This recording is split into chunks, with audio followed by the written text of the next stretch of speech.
Esports, we're going to be doing a chaotic solar versus conquering sands here. And it looks like the first band coming out is going to be a Darius band. I am here with Nyarko, and I am Abba Trombone. Yeah, and Alba Trombone, nice to meet you. Nice to cast with you. This should be an exciting game. Chaotic Solar versus Conquering Sands Gaming are two teams I don't know a whole lot about. I don't even know if these guys are on the docket. I believe this is just a straight up scrim for preparation for later on in Style Esports Season 14. As it currently stands, these two teams have exciting playstyles from what you're telling me, but otherwise, I'm going in blind, and already we're seeing a pretty interesting focus towards that top jungle continuity on both of these sides. Chaotic Solar knocking out the Wukong and the Darius. Meanwhile, Conquering Sands going to knock away Udyr and Maokai. Although the Varus coming at the very end for Blue Squad is definitely thrown a little bit of a wrench into that narrative. Should be interesting to see what happens when we move on into the picks themselves. Yeah, it should be very interesting. I've only seen one or two games from these guys during the Throwdown tournament last week. So it'll be an exciting pickup here. And Caitlyn is pretty impressive right now, so it's no surprise to see that ban this early into the draft phase. Chaotic Solar with a high priority still in that jungle role, grabbing themselves an early Vi here. Very stable pick, good into a lot of matchups, really good targeting down any specific carries that Conquering Sands Gaming want to pick early in their draft as well. So I'm happy seeing this as the first selection. It also is going to provide a little bit more counter pick opportunity for Chaotic Solar on B2B3 if Conquering Sands Gaming want to try to show their hand here with their second selection, although first they are just going to match the jungle pick, going to get Mockingbird that Sejuani. Yeah, it seems like Chaotic Solar kind of want to get rid of some of that peel with Varus Ultimate, Wukong, knock up, and then the Darius pull. But, Sejuani's going to be making it through here, giving a lot of peel. Maybe they're going jungle or top. We'll have to see. No diving is going to be happening anytime soon, especially with Xayah on the side of Conquering Sand. She's very strong right now. Or if I've been seeing her, and this is going to be possibly an Aphelios to match it.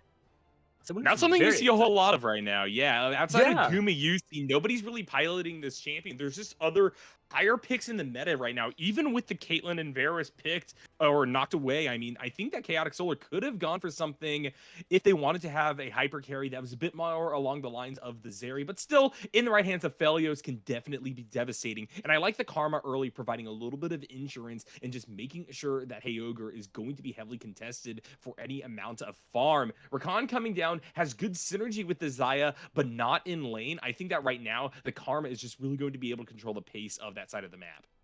Yeah, Xayah and Rakan don't like being harassed too early, and Aphelios with his green gun giving that extra range, and Karma with the early Matra is going to be doing a fair bit of damage to them, making it hard for them to really engage, really set up a play. So it'll be kind of a painful bot lane, but both of these guys just kind of want to scale. Aphelios getting those items is going to be quite deadly, just like Xayah as well. Looks like we're going to be seeing a Jax as well to kind of mitigate some of the auto attacks that Aphelios has. The Jax ban coming through makes a lot of sense. This champion has been absolutely suffocating in terms of the bot or the top lane meta recently. Camille, very much the same dealio. So Conquering Sands Gaming is going to answer back with another top side meta pick. And the Anivia ban, on the other hand, definitely something a little bit less focused on the meta and much more just about That's a Toad, who apparently has familiarity with Conquering Sands side as the banter inside of the client draft shows. We'll see what now Chaotic Solar want to pivot to in that lane and whether or not they want to jam a champion that is similar in that it's very controlling, or if they want to go for something maybe like an assassin that I think could help really take down the first layer of defense that Xayah has in the form of that Featherstorm post level 6. But for the time being, Chaotic Solar going to answer against Conquering Sands Gaming's name alongside their logo, and they ban the Azir. Yeah, Azir can be pretty deadly, can stomp some of that pressure with his tower ultimate. Not to mention, when you get really good at Azir, he can be quite annoying to play against.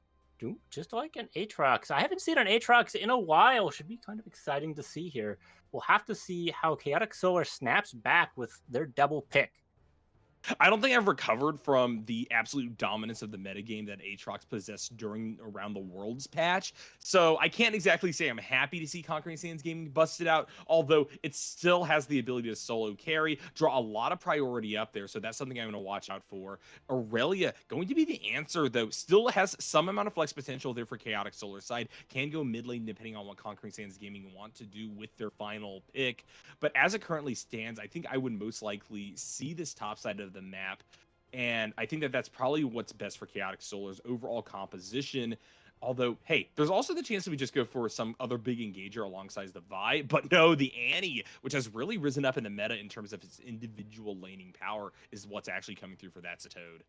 Yeah, I've seen a lot of Annie, and it's a very good reply. If your team gets engaged on, you can just kind of use your fourth spell to do a good AoE stun or just kind of burst down some of these healers like Aatrox. Should be pretty helpful here. And I realize mobility is going to really help against Aatrox, especially with that early game pressure there. It's going to help them lead into the mid and late game where Aphelios is going to be really able to take charge of this game. Click at Lysandra. I like the Lysandra here from Conquering Sands Gaming. It's not a direct counterpick to Annie, so even on R5, I don't think that this is particularly referential to what Chaotic Solar are doing, but it doesn't mean it's a bad selection. It's something that's very stable, has a lot of roaming power with the Claw as well, and if the Annie gets ahead, gets out early, you just throw the ultimate down onto them and hopefully burst the champion as soon as they come out of stasis. That's kind of the dynamic I'm looking for on CSG's side. Get down onto some of these big carries early, protect the Xayah, however Khan work as a lot of peel alongside Aatrox, Sejuani, another really good engager alongside that Lysandra. So I think that's a very balanced composition from Red Squad's side. And same to a degree can be said for Chaotic Solar, although they are kind of packing a few novels on the meta. Annie is very present right now, even at the highest level of competitive play, but it's not something that has been around for a while. That's is really starting to just pilot it after the past few patches have made this champion stronger and stronger, and this is really the first time we're seeing it actually break through into a full-on competitive draft environment. So I'll be interested to see how that works. Similarly, the Aphelios for Crow, not something you see a lot of. I really do imagine this is probably just going to be a big comfort pick, and we'll see whether or not that's going to be able to answer back against the fact that CSG have gone full meta for the entirety of their 5 selections. Shall I turn in my badge and rifle Yeah, as there's a well? lot of lockdown with both of these comps. I'm kind of liking how both of these ended out turning. Just kind of like you said, it'll be an exciting match to be watching amongst these two. We'll have to see if they end up going in for any sort of early plays before we're going to see a standard 5-point, or perhaps we'll be invading for some vision, or we'll be trying to get some early kills maybe on this Irelia on the side of Chaotic Solar. Vi's an interesting champion because while it's definitely something that's a little bit more oriented towards the early to mid game, late game you're just kind of pressing R on whoever the biggest and most fed CSG is. I do think that it's also a champion that can struggle to gank some of these more mobile champions. Lysandra will just be able to get out of the way of a Vault Breaker. Aatrox with their Umbral Dash similarly has some amount of mobility and can quite easily kite the Vi unless the first instance of CC really lands down and Aurelia has the perfect setup to follow on to it. So maybe Absar is going to focus bot, but I also wouldn't be too mad about Vi just going for a full counter jungle angle up against the Sejuani, try to bully that champion a bit early to stop it from becoming the absolute massive frontliner that so often occurs throughout multiple competitive games that I've now cast with this champion in that role. Yeah, I wouldn't be surprised if there's some sort of a counter jungling strategy here because, like you said, Lysandra and Aatrox are very hard to gank with their mobility, and then Xayah can just Q auto E, and you're locked down for a little bit with that root, so they can just end up walking away. And of course, Rakan is always a decent disengage, so it might just be kind of a duking it out in the jungle with Vi and Sejuani.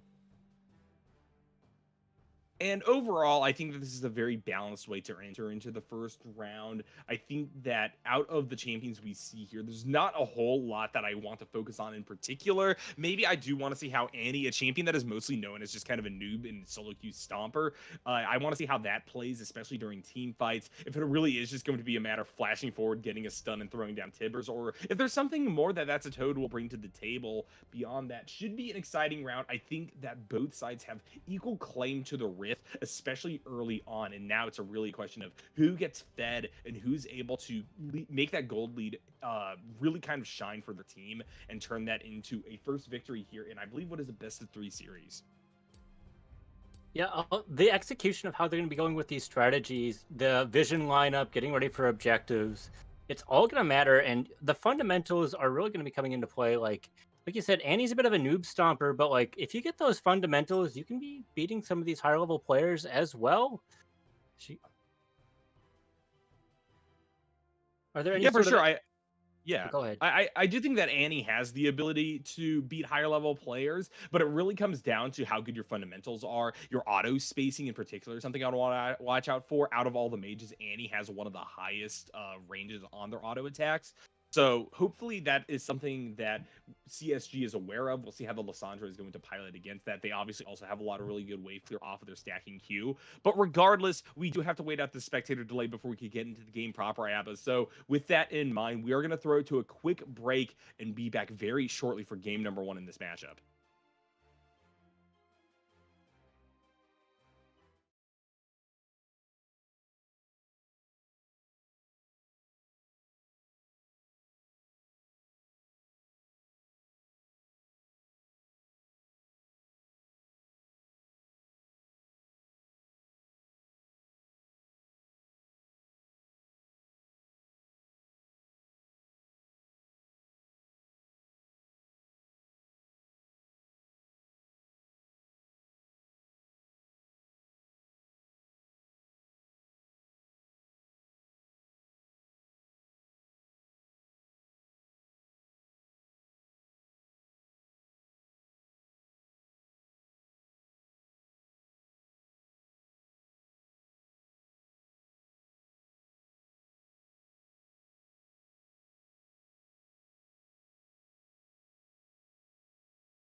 No.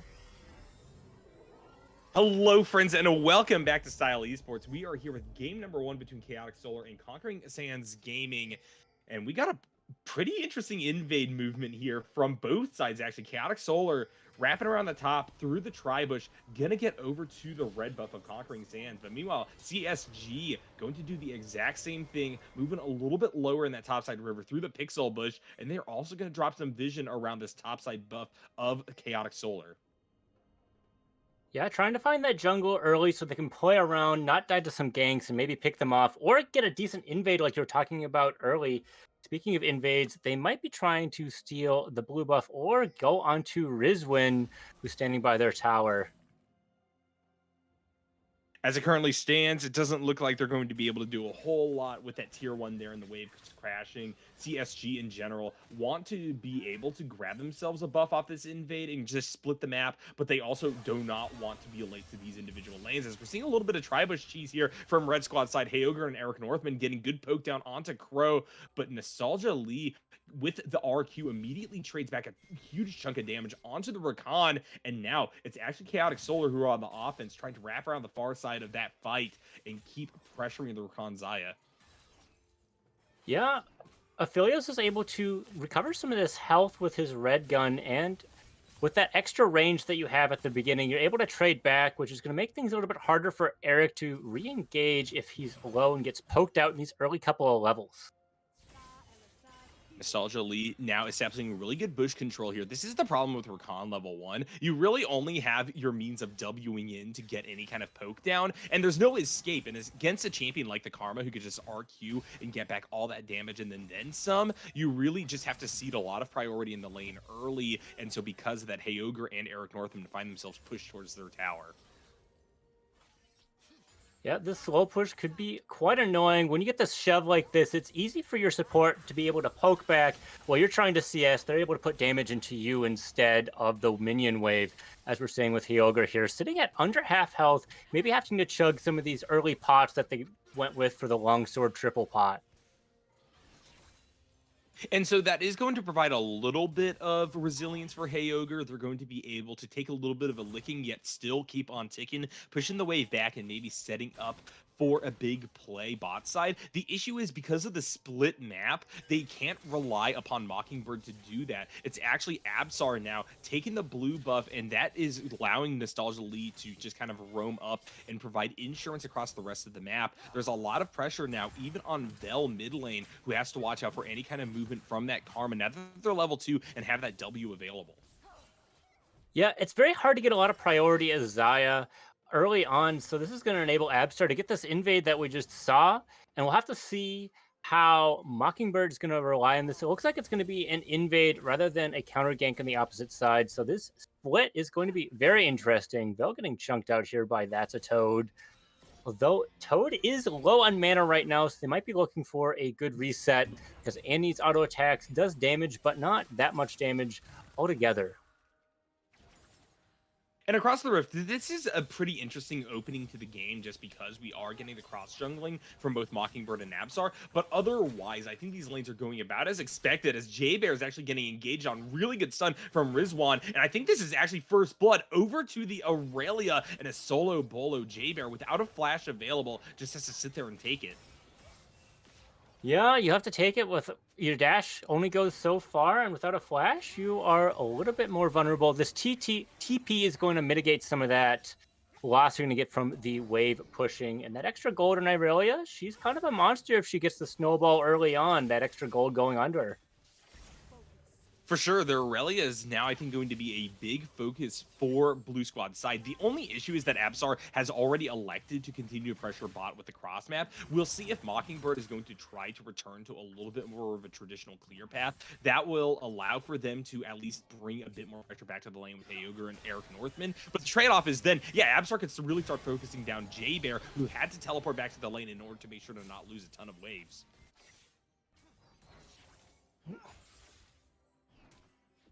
Yeah, they might be playing for some of these early dragons with how they're ending up splitting the map. Maybe that's why Absar is trying to hover this split. Or maybe they just think they won't be able to deal with Mockingbirds. Sejuani here want nothing to do with it and are just going to play on the opposite side of the map and leave top to be a bit of an island. For sure, and I think that right now, because Mockingbird is venturing down back bot side of the map, may be concerned as well about pressure around the dragon as Absar is currently exerting. I think that we are now seeing a very, very good opening for Chaotic Solar to really take control of this game. Like I said before, Vi a little bit more mobile now, able to move up towards that top, also contest the Rift Herald, and I think that overall this dynamic is going to work really, really well to get Rizwan even further ahead as another Sun's coming through, and this Aurelia is just continuing to abuse the Aatrox. There was a slight advantage in health for them, but now with the Vanguard's Edge coming out, that is no longer the case. World Ender is popped, but Aatrox realizes that he has nowhere to go. He has to just path into the river, but even with Vel there to try to back them up, it's not going to be a kill onto the Aurelia. In fact, Vel just gets stunned and gives the double. That's a 3-0 Aurelia on the map for Chaotic Solar. You hate to be against that. That's already 1,000 gold lead on the side of blue side for Chaotic Solar. This is going to be a lot of pressure topside. This might be leading into an early Rift Herald, getting those extra placing, extending that lead. The first Rift Herald can net you a lot of gold and pressure as well, especially if you're able to crack open some of these side lanes, maybe put your carry where it's a little bit more safe, and they can scale a little bit harder, which would be awesome for Aphelios to do with if he doesn't have to worry about getting engaged on by Eric's Rakan.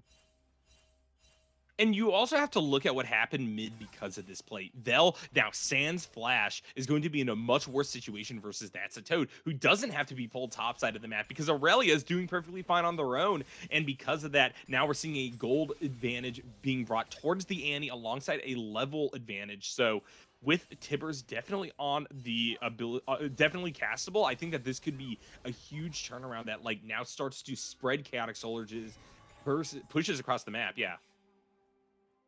For sure, and it really doesn't have to do as much here. Both of their TPs are going to be down, so it might calm down a little bit over here unless one of them missteps. But if Aurelia puts this freeze here, they don't necessarily need to wait. They can just get some of that pressure early, and with their 1,000 gold lead. Yeah, Eric Northman bot side trying to go back towards the Xayah. Will be able to get there, but Mockingbird not so lucky, will not be able to find safety in the same way as the support for Conquering Sands Gaming. So now it's a 4-0 score with a clear gold lead being developed by Blue Squad side. Yeah, for sure. It looks like Vi's trying to get a nice setup there. They have bot and mid prio, so this could just be Dragon. It did cost them some of their summoner spells, of course. Plate going to Aphelios. So they're going to be a little bit more vulnerable, possibly to some of these ganks. They won't be able to execute in some of these plays. Flash is a very important summoner, but... Oh. Crow Flash cleanses, I think, a little bit too early. The charm still goes down from Eric Northman, although the Rakan still cannot help secure the kill for Heyoger. And Nostalgia Lee has rotated back into the lane, getting a nice stun down. And with the turret from the Calibrum, Heyoger now just has to back off. Will poke a little bit, but abs are also down here. Means that Conquering Sands Gaming is going to find themselves pushed up against the tower yet again. Yeah, it looked like that cleanse was a little early, and at a 210-second cooldown, that's going to leave him to be very vulnerable. It's not like he's a Lucian who is a dash. Yeah, that being said, That's a Toad's in a little bit of trouble. Has to flash back after the Lissandra ultimate comes out. But Vel's in a precarious situation. Mockingbird really is just pulled between these two lanes right now. And yet again, this is going to be rough for J-Bear because they just have nothing there to back them up. The rally is going to continue to push them down. But Crow is getting ganked alongside Nostalgia Lee here. Here comes the Moonlight Vigil. Heyoger still taken out in the 2v3. He's trying to kite back towards the bush, but Crow will eventually be taken down. Still, the fadeaway kill there is really, really good for Chaotic Solar's side. If you are going to die, might as well help make the Vi cross map, and I think this is going to be an easy Rift Herald for Blue Squad. Yeah, it should be a pretty easy Rift Herald. When the enemy jungler is just sitting there, you know they're not going to be threatening their smite. And getting that return kill is going to really help even out the gold and stabilize it. We're already sitting at nearly a 3,000 gold lead for Chaotic Solar, which is going to be quite devastating to fight against. Still, of course, winnable on the enemy side for Sands Gaming, but it's going to be a little bit harder, especially being Aatrox kind of wants to scale as well. And with being chunked this much, 60 to 84 CS, it's not going to feel very good on the receiving end. Aatrox is in a position where they basically just have to tank lanes and probably sacrifice this first tower. If they're able to get a full lane's worth of farm to themselves once Rizwan is freed up on the map, I think that that is going to be a pathway back into the game. But we're looking at like a 30-minute Aatrox before this champion is really going to be able to do a whole lot. And once again, you see the cross-map pressure coming through. Chaotic Solar doing such a good job influencing the map and pulling multiple members of Chaotic Saiyans Gaming up to these pain points. It was the Rift Herald drop top this time, and that drags along Eric Northman for the ride, plus Vel. And that means now, here's the dive coming through. Nostalgia Lee with the W. Hey Ogre able to get out of it with their ultimate, but Crow stands strong, picks up the kill, although Mockingbird will come through, and I think get a double on the back of that knockdown onto Crow with their ultimate. Nostalgia Lee, really good stun there. Eric Northman, though, pincering them inside of their enemy's jungle. And now with the quickness coming out, Karma has nowhere to go. Yeah, the Mantra W isn't enough to heal out Nostalgia Lee's HP, but getting at least one kill and with the wave bouncing back is going to be quite nice for Nyarko. It is unfortunate that two of them ended up dying for the blue side. Yeah, it definitely is rough, and I think that Conquering Saiyans Gaming are doing a good job still making the best out of rough situations there. The fact that Mockingbird got both Crow and Nostalgia Lee is really a best case scenario for what I was just praising as cross maps coming through from Chaotic Solar. This is putting a bit of gold back into the pockets of one of the members I really like to see getting ahead early, because Mockingbird is now able to close that gold deficit versus Abstar that was coming from the CS disadvantage. They're going to be able to bring that gold to multiple lanes and top side of the map. Jaber holding on with their healing, able to bait Rizwan under the tower and get themselves a really good shutdown. Although bot, the action it never seems to stop. Eric Northman going to E back towards Hey Ogre, still gets stunned by the Karma W though. They're taking about 200 health, but Crow cannot land the Moonlight Vigil. Yeah, just out of Gale Force range too, not being able to get that damage proc. You hate to see it. And, you know, when your top laner's 3-1, it looks like they're doing a little bit of limit testing. Bork is strong, but it's not quite that strong. Not able to dive the Aatrox, who can move around and get a little bit of CC under tower and just let, you know, Sally the turret do all the work they need to do. I think it's a little bit too early in the game to limit test that, but that's the real problem I have right now with Chaotic Solar. They've given up 4 kills when they really could have been sitting pretty at, say, 4-0.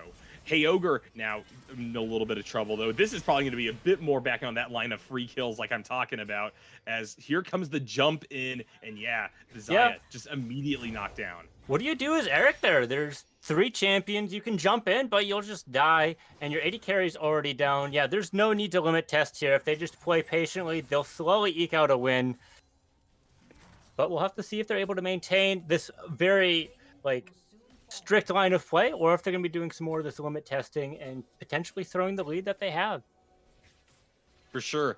And Nostalgia Lee and Absar now are just happily able to shadow Crow as they move towards this first tower down bot side of the map, even without the Rift Herald being dropped down here. The problem is that it's going to be very difficult for Hey Ogre and Eric Northman to ever collect any other farm. And Crow is playing one of those champions that can chop down these towers quite quickly. You can see only 1 plate left. Eric Northman baited in. They're going to throw out their ultimate. Here comes the season desist from Absar down onto Hey Ogre, but the Feather Storm is going to get the Zai out of the brunt of the damage. They're actually able to take down the jungler of Chaotic Solar. Crow, though, immediately snipes back, killing their fellow AD carry, and with the chakrams around them, they're able to get a double-double. Vel's ultimate will not be enough to save the life of the Lissandra.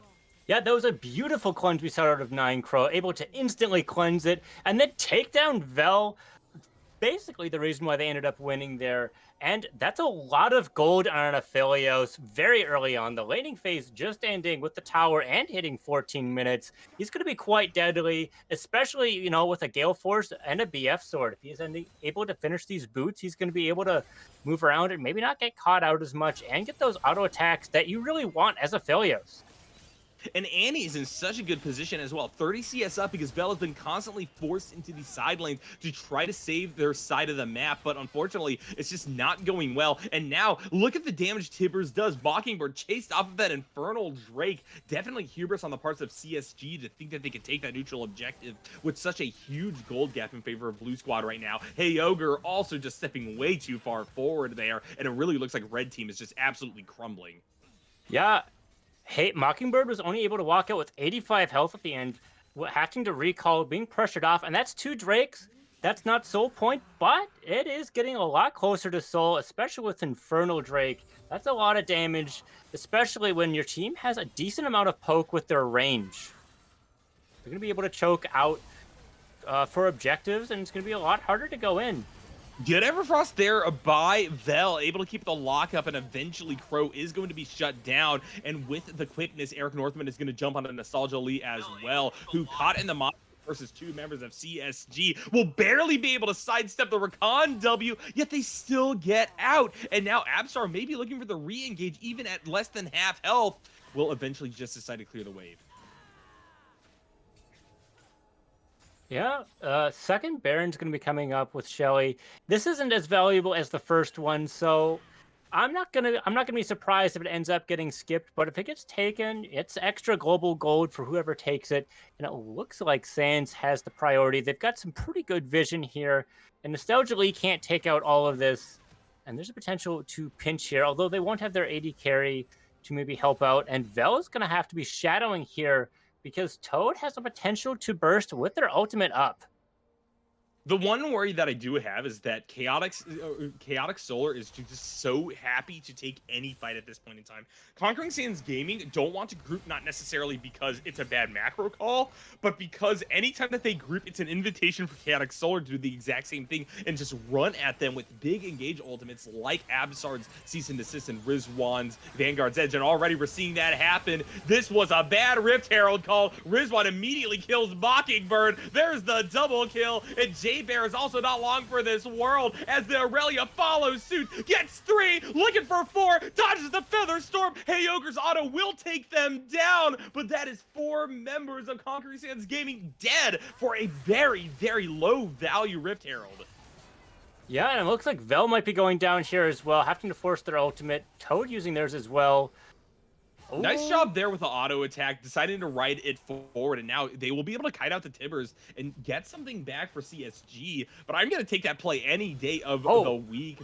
Absolutely. Yeah, Abba's in the Chaotic Soul is in such a disgustingly strong situation right now. Second Eye, I think, is much better on a team that's ahead than one that's behind, especially if they are domineeringly ahead. Because what can often happen is you've already taken all of the tier 1 towers, so it's rough to overextend to take a tier 2 with Shelly. But now I think that Chaotic Solar can just dive bomb any lane that they want, and they can push as far towards the base as they so desire. CSG just gonna have to stand there and watch it happen. I think we're looking to a close to 20-minute, 25-minute game here. Oh, absolutely. And with C9 Crow having cleanse up and Flash is going to be up here soon, it could be quite devastating for CSG. They can just kind of get deathballed and the game could end if they end up getting aced or just 4-manned at all. Yeah, and we are seeing another cluster play around this next dragon, just trying to get vision of this bot side river. We got to about 2 minutes before the neutral objective is up, but Chaotic Solar is kind of happy to just sit on their laurels and force Conquering Sands to walk up. That's a Toad in a bit of a problematic situation. We'll be able to throw down Tibbers before they fall, but that's not going to do a whole lot, and this is a good split. CSG actually getting 2 because of Chaotic Solar's over-aggression. Yeah, calling them out and getting those 2 picks is going to be very crucial, especially if they're able to get some of these objective bounties, and if they're able to secure this dragon that's going to be coming up here in a minute. That's going to stop them from getting Soul Point, and that's a lot of pressure to just kind of be relieved from. For sure, Chaotic Solar will have the ability to bounce back just because they have such individually strong champions. But if the goal lead was any smaller, I would have said Conquering Sands Gaming just got back into this game. Absar, though, is confident to go for the 1v3. Vel is able to take them out, though. Rizwan is the problem. They're just caught up in the mosh pit. Look at the choke point play. There's a double kill for the Aurelia. And with the shots over the wall, Crow will do exactly the same. It's a full-on ace. And this is going to be a walk down and a quick 20-minute inhibitor, as now the Nexus turrets are actually the ones that are under fire. Chaotic look to end here. It's 20 seconds until anyone comes up. That's more than enough time for C9 Crow to hit these turrets and either back out or just take the Nexus for that extra 50 gold and the game. Wow, and that shows the power of getting Rizwan ahead early. I don't think we're going to be seeing an Aurelia for game number 2, Abba. As it currently stands, Chaotic Solar just look like the better team in every single lane. Yeah, they were able to play this really well, getting that lead top lane with the solo bolo kills. And of course, we can't forget about Absar playing that jungle role very well with the split map. And then C9 Crow wasn't really getting caught out until they had that big lead, and they just tried to do a little bit of limit testing and trying to catch them out in those early plays, but ended up getting counter ganked with those kind of split map that was being played. Yeah, impressive stuff for sure. Chaotic Solar really just taking a knife to the heart of Conquering Sands Gaming, and it really just comes from a lot of very smart early plays. I like the fact that we saw a mutual agreement to a split map between the two junglers, but the problem is that I think that Conquering Sands Gaming gave that dynamic up a little bit too early because that allowed for a lot of repressuring back topside once Rizwan got that triple kill basically, and that meant that Chaotic Solar really were just able to play the macro, needle at any of the neutral objectives that they so desired. And this isn't even to speak about the fact that their bot lane was also popping off. Crow and Nostalgia Lee using the inherent early power of the Karma to whittle down the health of the Zaya and Rakan, and then Crow with the correct gun stacking almost always was able to take out these two picks once Absar got into the area. Yeah, if you're able to read the essay that is Aphelios's kit and really use it and abuse it, he hurts. With all that poke that you get from your support karma and with your kit in general, it can be quite hard with Zaya's shorter range and as an engaged support. You don't like being low because then it's just so hard to jump in and peel for your AD carry. All right. Well, we are going to take a short break before we get into the second game of the night. We have to get this bot all set up and ready. That is something that I am now just getting used to. So it's definitely been a rocky one so far, but I'm happy to have Abba by my side leading me through this whole experience. And what a great game that we've been able to cast so far. I hope that continues here for round number 2. Absolutely.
All right, looks like we're going to be coming back here again with Conquering Sands taking blue side here and Chaotic Solar taking red side.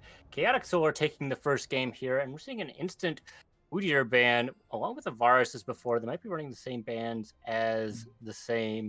Do you have any predictions at all? What might be happening this game for bans?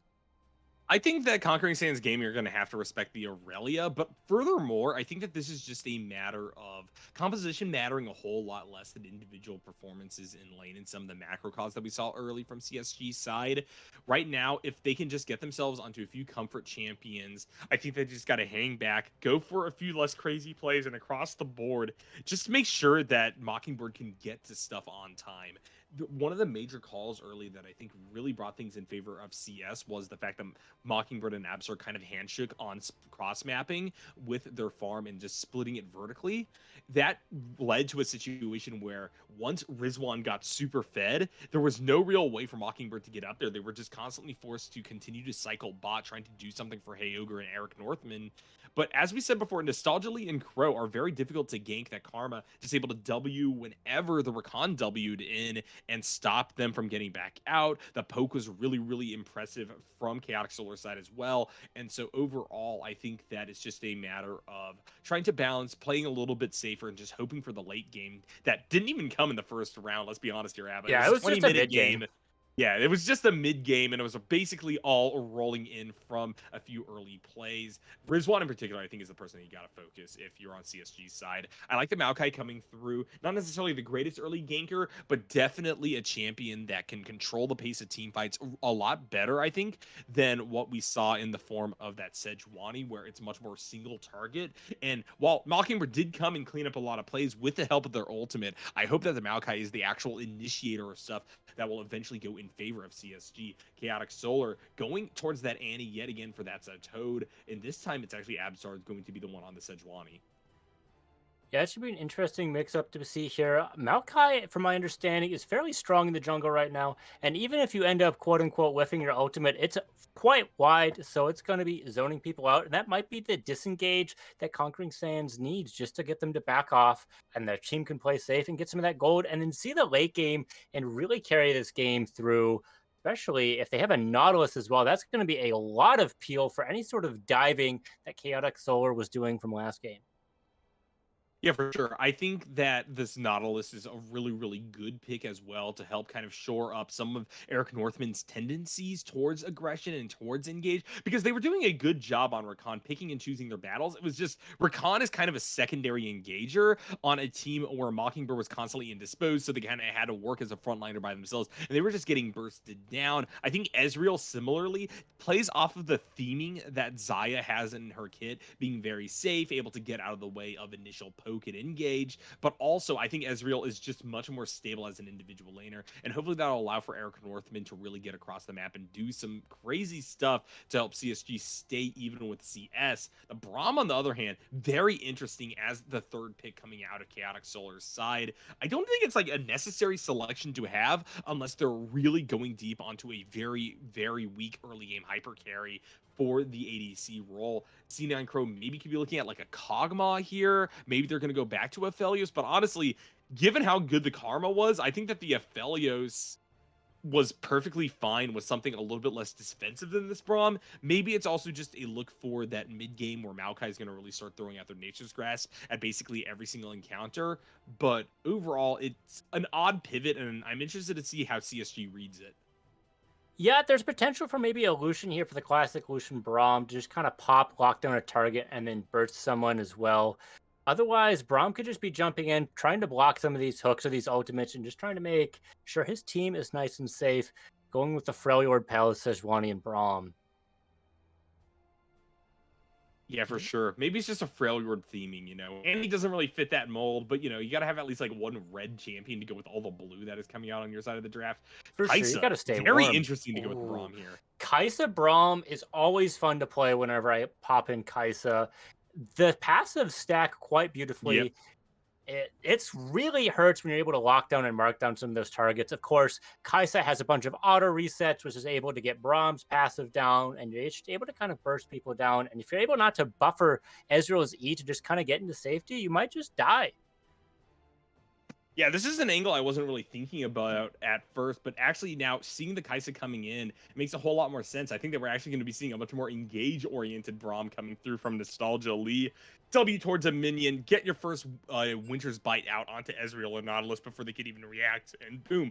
Very quick lockup to follow up from Kai'Sa, especially post-level 6, where she could just kind of dive in onto these two champions. Conquering Sands Gaming, I guess taking our advice to heart, but going for the real late game here, getting Vel onto the Kassadin. Yeah, of course. Cassawan's going to be there. Kaisa's going to be fighting her father, of course.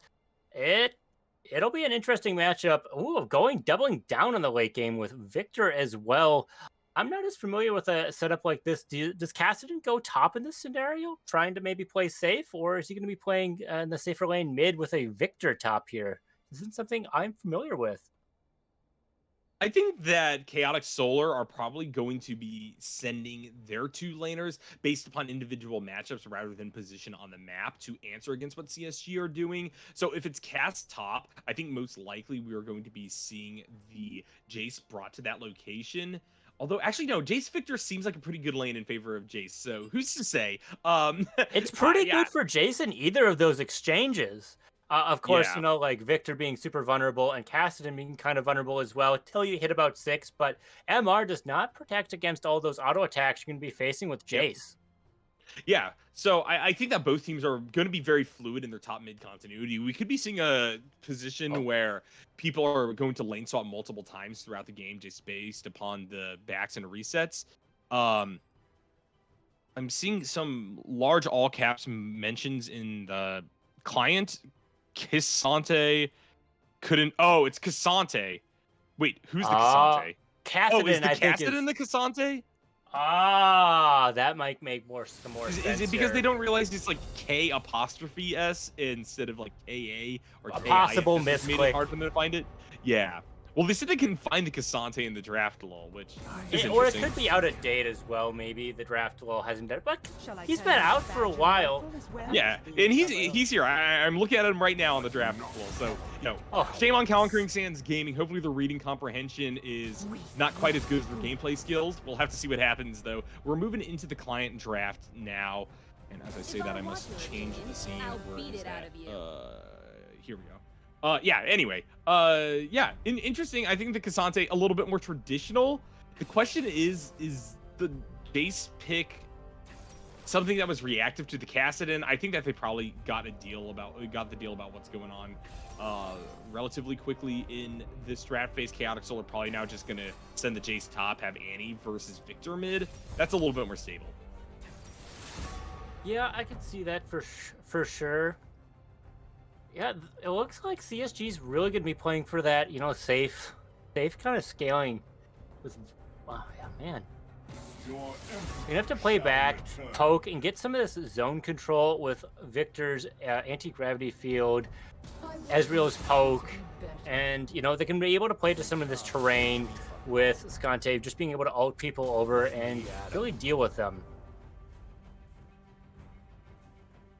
Definitely. I think that that's a big dynamic to watch out for. I like the Cassante here for J Bear. I think that he actually had some very good bait-oriented outplays versus Chaotic Solar's top laner in game number 1. Rizwan was dominant in the matchup, but very oftentimes they were kind of overstepping their boundaries. And I think Chaotic Solar getting a full head of steam under them could mean that J Bear is just looking for the full bait and switch where they just all out somebody at about half health who was looking for a fight, and then from there able to turn everything around with the Pathmaker to keep them under tower. Could be the dynamic. We'll have to see. Regardless, I think CSG's comp a lot more this time around versus game number 1, especially given how we've seen Chaotic Solar absolutely dominate a lot of these matchups. I think that keeping Vel kind of centered mid on the Victor instead of roaming across the map will kind of force better habits out of their mid laner. So now Vel on the Victor will just farm a lot more cleanly. And that is going to allow for Conquering Sands Gaming to better deal with the Annie, who before was just kind of smacking everyone with their wallet, even without actually participating in a lot of those early kills. So overall, I think this is going to be a balanced game number 2. CSG really looking to take it to a game decider for the final matchup of the night. Yeah, for sure. CS wasn't playing the most patient game, so if they're able to capitalize on that, capitalize on some of those mistakes, they're going to be able to scale and really challenge them into this game. Especially like if you remember, Irelia had 3 kills, ended up dying, and that really helped kind of get the Aatrox back into it for Jabber. All right. Well, we are going to throw it to a quick break to wait out the spectator delay and get to the game set up. But we will be back soon with a real banger of a matchup. Hopefully, it's not going to be a stomp like game number one. I'm hoping for a different kind of banger. Lots of action, though. Definitely going to be a guarantee on a Rift in this matchup between CSG and Chaotic Solar.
we're getting a standard 5 point from CSG here, and we're going to be clumping up for a defensive build in game 2 in the blue side for Team CS. I don't imagine we're going to get anything too crazy this time around, Abba, especially given what happened in match one, where the gamble to go for vertical jungling just didn't really pay off for Mockingbird. Here, it looks like, as you said, it's going to be a classic 5 point, especially on this Maokai. I don't think this is a champion that wants a lot of drama early, so I'm happy to see a more traditional opening, and I think that because of this, CSG are going to be doing a good job just staying stable, as is my hope for them as we move into at least the first 10 minutes of this game. Yeah, for sure. Mockingbird certainly got the wrong half, or the bad half, I should say, of the split map. They weren't able to hover their hyper carry in the bot lane. So we'll have to see how this ends up playing out with a standard push. I believe Absar is going to have a little bit of a faster clear than Mockingbird's Maokai, early on at least. So we'll have to see how this ends up rotating into either like maybe a 4 camp into a gank, 5 camp, or we're just going to see a standard full clear at all. Yeah, it is interesting that Mockingbird is taking the Maokai into the jungle. I think that it's still probably a very stable role for the champion, but the way that Riot has been trying to nerf this pick is mostly through just slowing down its clear time a little bit, rather than doing anything to its huge ultimate ability, its good job, its ability to still competently counter gank prior to level 6 as well with the Twisted Advance Forward, stuff like that.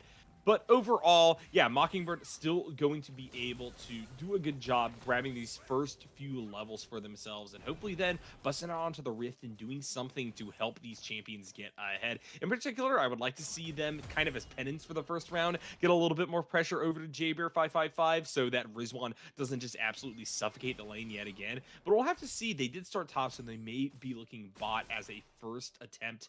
But actually, Absar is going to be the one getting to that lane first, moving in through the tri-bush. They're on a full flank, and there isn't any vision from CSG to catch this out. There's the jump forward, flashback, Eric Northman trying to get away, but the Braum passes stuns them up, and the Ignite will whittle down the Nautilus. First blood going over to Chaotic Solar yet again. Yeah, once Kai'Sa gets ahead, she really hurts. Able to get a lot of that good trading in this lane. Rizwan's getting chunked out here in the top lane as well, having to flash out and chug it down that refillable pot early on. Nyarko is kind of going to need to get the wave to crash here to back and maybe get some of that gold they were able to get from that assist early on. The kill did go over to Nostalgia Lee, which isn't certainly optimal for their team, but a kill is a kill, especially when it's first blood. And there's about 1,000 gold lead now onto the side of Chaotic Solar, and it's not only the kill that you have to look at to be the difference maker, but it's also the fact that that's a Toad once again using that superior auto range on that on the Annie to do a good job getting out ahead of Vel to start off. And this is really what I'm looking for: a stable rock of a mid laner. Annie very much can be that at all levels of play, and from there just looking to flash engage with an ultimate a few times during team fights. That's about all you need to do, especially if we see Chaotic Solar continue to focus bot side, and if Absar can get a kill over the Crow this next run around. Yeah, it doesn't matter if Toad is ahead or behind. No matter what, that ultimate is a lot of CC, sitting at around 2.5 seconds, I believe. It hurts. Doesn't have to be the damage from you. It can be from anyone. It enables Kai'Sa to go in through here, and it looks like that's going to be a flash. Eric Northman trying to go in for a nice hook there. Mockingbird going in as well with another flash. Oh, Toad completely baited there. They got out on that initial play, but Mockingbird wrapping around from the top side, getting the Twisted Advance into Bramble Smash, will get a kill back over to Conquering Sands Gaming. Although, yet again, it's the support getting the pickup. This time, Eric Northman will be walking back to that bot lane with quite a bit of gold in their pocket. Yeah, bot lane's going to be very volatile here with a lot of the kills going over to the support or the AD carry. They're probably going to be playing for a Drake around here soon, which is going to be coming up in a good 3 seconds. It looks like CS has had a pretty good vision set up here, but with their jungler being topside, they're not going to be able to get it. And it looks like Mockingbird might be looking, even though they don't have the vision necessarily to set up. Vel just overstaying in that lane. That's a Toad got back with their teleport and immediately gets the stun down.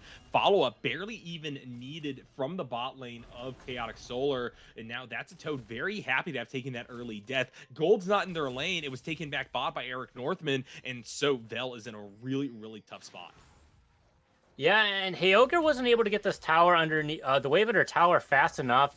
So Ninecrow's gonna be able to get this gold back, and they're not gonna lose a whole lot from this roam, which is gonna get more gold onto them.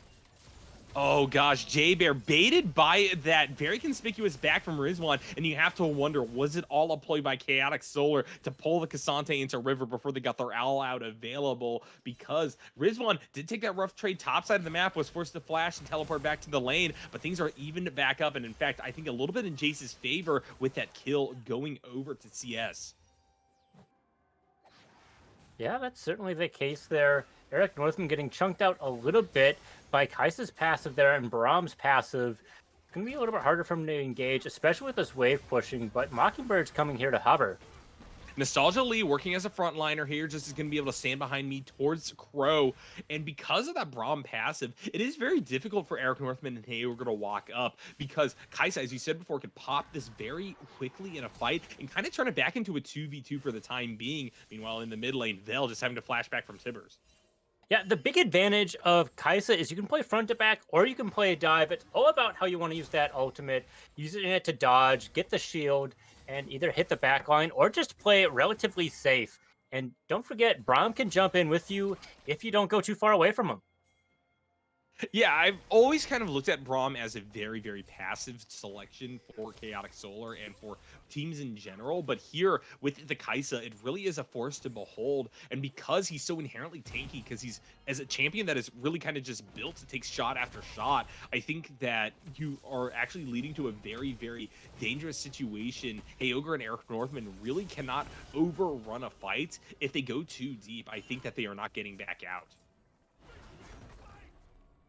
Yeah, it's one of the more deadly bot lanes, in my opinion, right up there with Aphelios Renata, which is another deadly combo, which we weren't able to see at all. But, Kaisa, when you get ahead, it's a lot of damage. Yeah, for sure. Now, we are seeing some action here on the top side of the map. Jaybear getting chased by Absar and Rizwan, but no ultimate available for the Sejuani. All out still there for Jaybear, who's going to use it to split the fight. Rizwan giving chase, but Mockingbird is behind them, and one more hit from the Cassante will get themselves a kill onto their fellow top laner. Absar trying to lance forward, has That's a Toad at their back, but Chaos Storm locks up the Sejuani, and they can't even get a kill onto the very low Mockingbird. That's a Toad just has to beat a hasty retreat to the tier 1 tower, and that's 2 uncontested kills over to CSG. Yeah, not getting the return kill there is kind of devastating. The gold has evened out, and Toad being so low on mana is going to be hard for them to get the minions that they're going to want to be able to get, or even pressure Jaybear out of here or Vel. And we'll have to see what Chaotic Solar can do to bounce back from this play. They still have a very, very small gold lead, but at this point, I think that they've lost a lot of the dynamics that got them a very easy game number 1. How can they play from an even situation, especially with the kills going on to some really, really choice champions? I always talk about how good Maokai is at initiating, and I think that one of the things that really would help accelerate his path towards Big Nature's grasps and the confidence to walk in alone is getting some gold onto them. So I'm happy to see a kill go over to Mockingbird because that's just going to increase the takiness of the Maokai. And I mean, the Cassante top lane, just allowing for the champion to play alone a little bit more cleanly versus Rizwan, I think will help alleviate one of those big pressure points from the first matchup that they had against Chaotic Solar. That being said, first Dragon going over to CS, really good map play there, recognizing as soon as they got back out onto the Rift that they could take that neutral objective without a whole lot of contestation will help to stop any kind of bleed out on Red Squad side. Yeah, for sure. We'll have to see if Mockingbird's going to go for the split play of going for Rift Herald. It looks like they're not going to be able to challenge it from the side of CS, not having priority into mid or top here. It's going to be a little bit more difficult for them to get that first Rift Herald, which was a big turning point in game 1. Able to get a little bit more pressure, and the tower plates and that gold extended the lead. So when the game's a little bit more even here, it's going to make more of a difference. For sure, for sure. I like the fact that Conquering Sands Gaming are playing as a group this time. I was saying that was a little bit worrying for them in game number 1, but that's because they were disgustingly behind. At this point in time, moving as this kind of contingent, it makes it hard for any of the singular ultimates from Chaotic Solar's side to do enough to take these champions down. Glacial Fissure is fantastic. Braum can knock up multiple members, but there isn't immediate follow-up. Absar could kind of gallop forward with their W and toss out their ult as well, but still, you need that as a toad very close to the center of massive CSG side for their abilities to do the maximum amount. As we say that, Vel is in a whole lot of trouble. Really good Tibbers stun right there to get a huge burst combo onto the Victor. And now this champion is looking very diveable. That's a toad shielding, flashing in. Absar from over the wall gonna get the kill with their ult.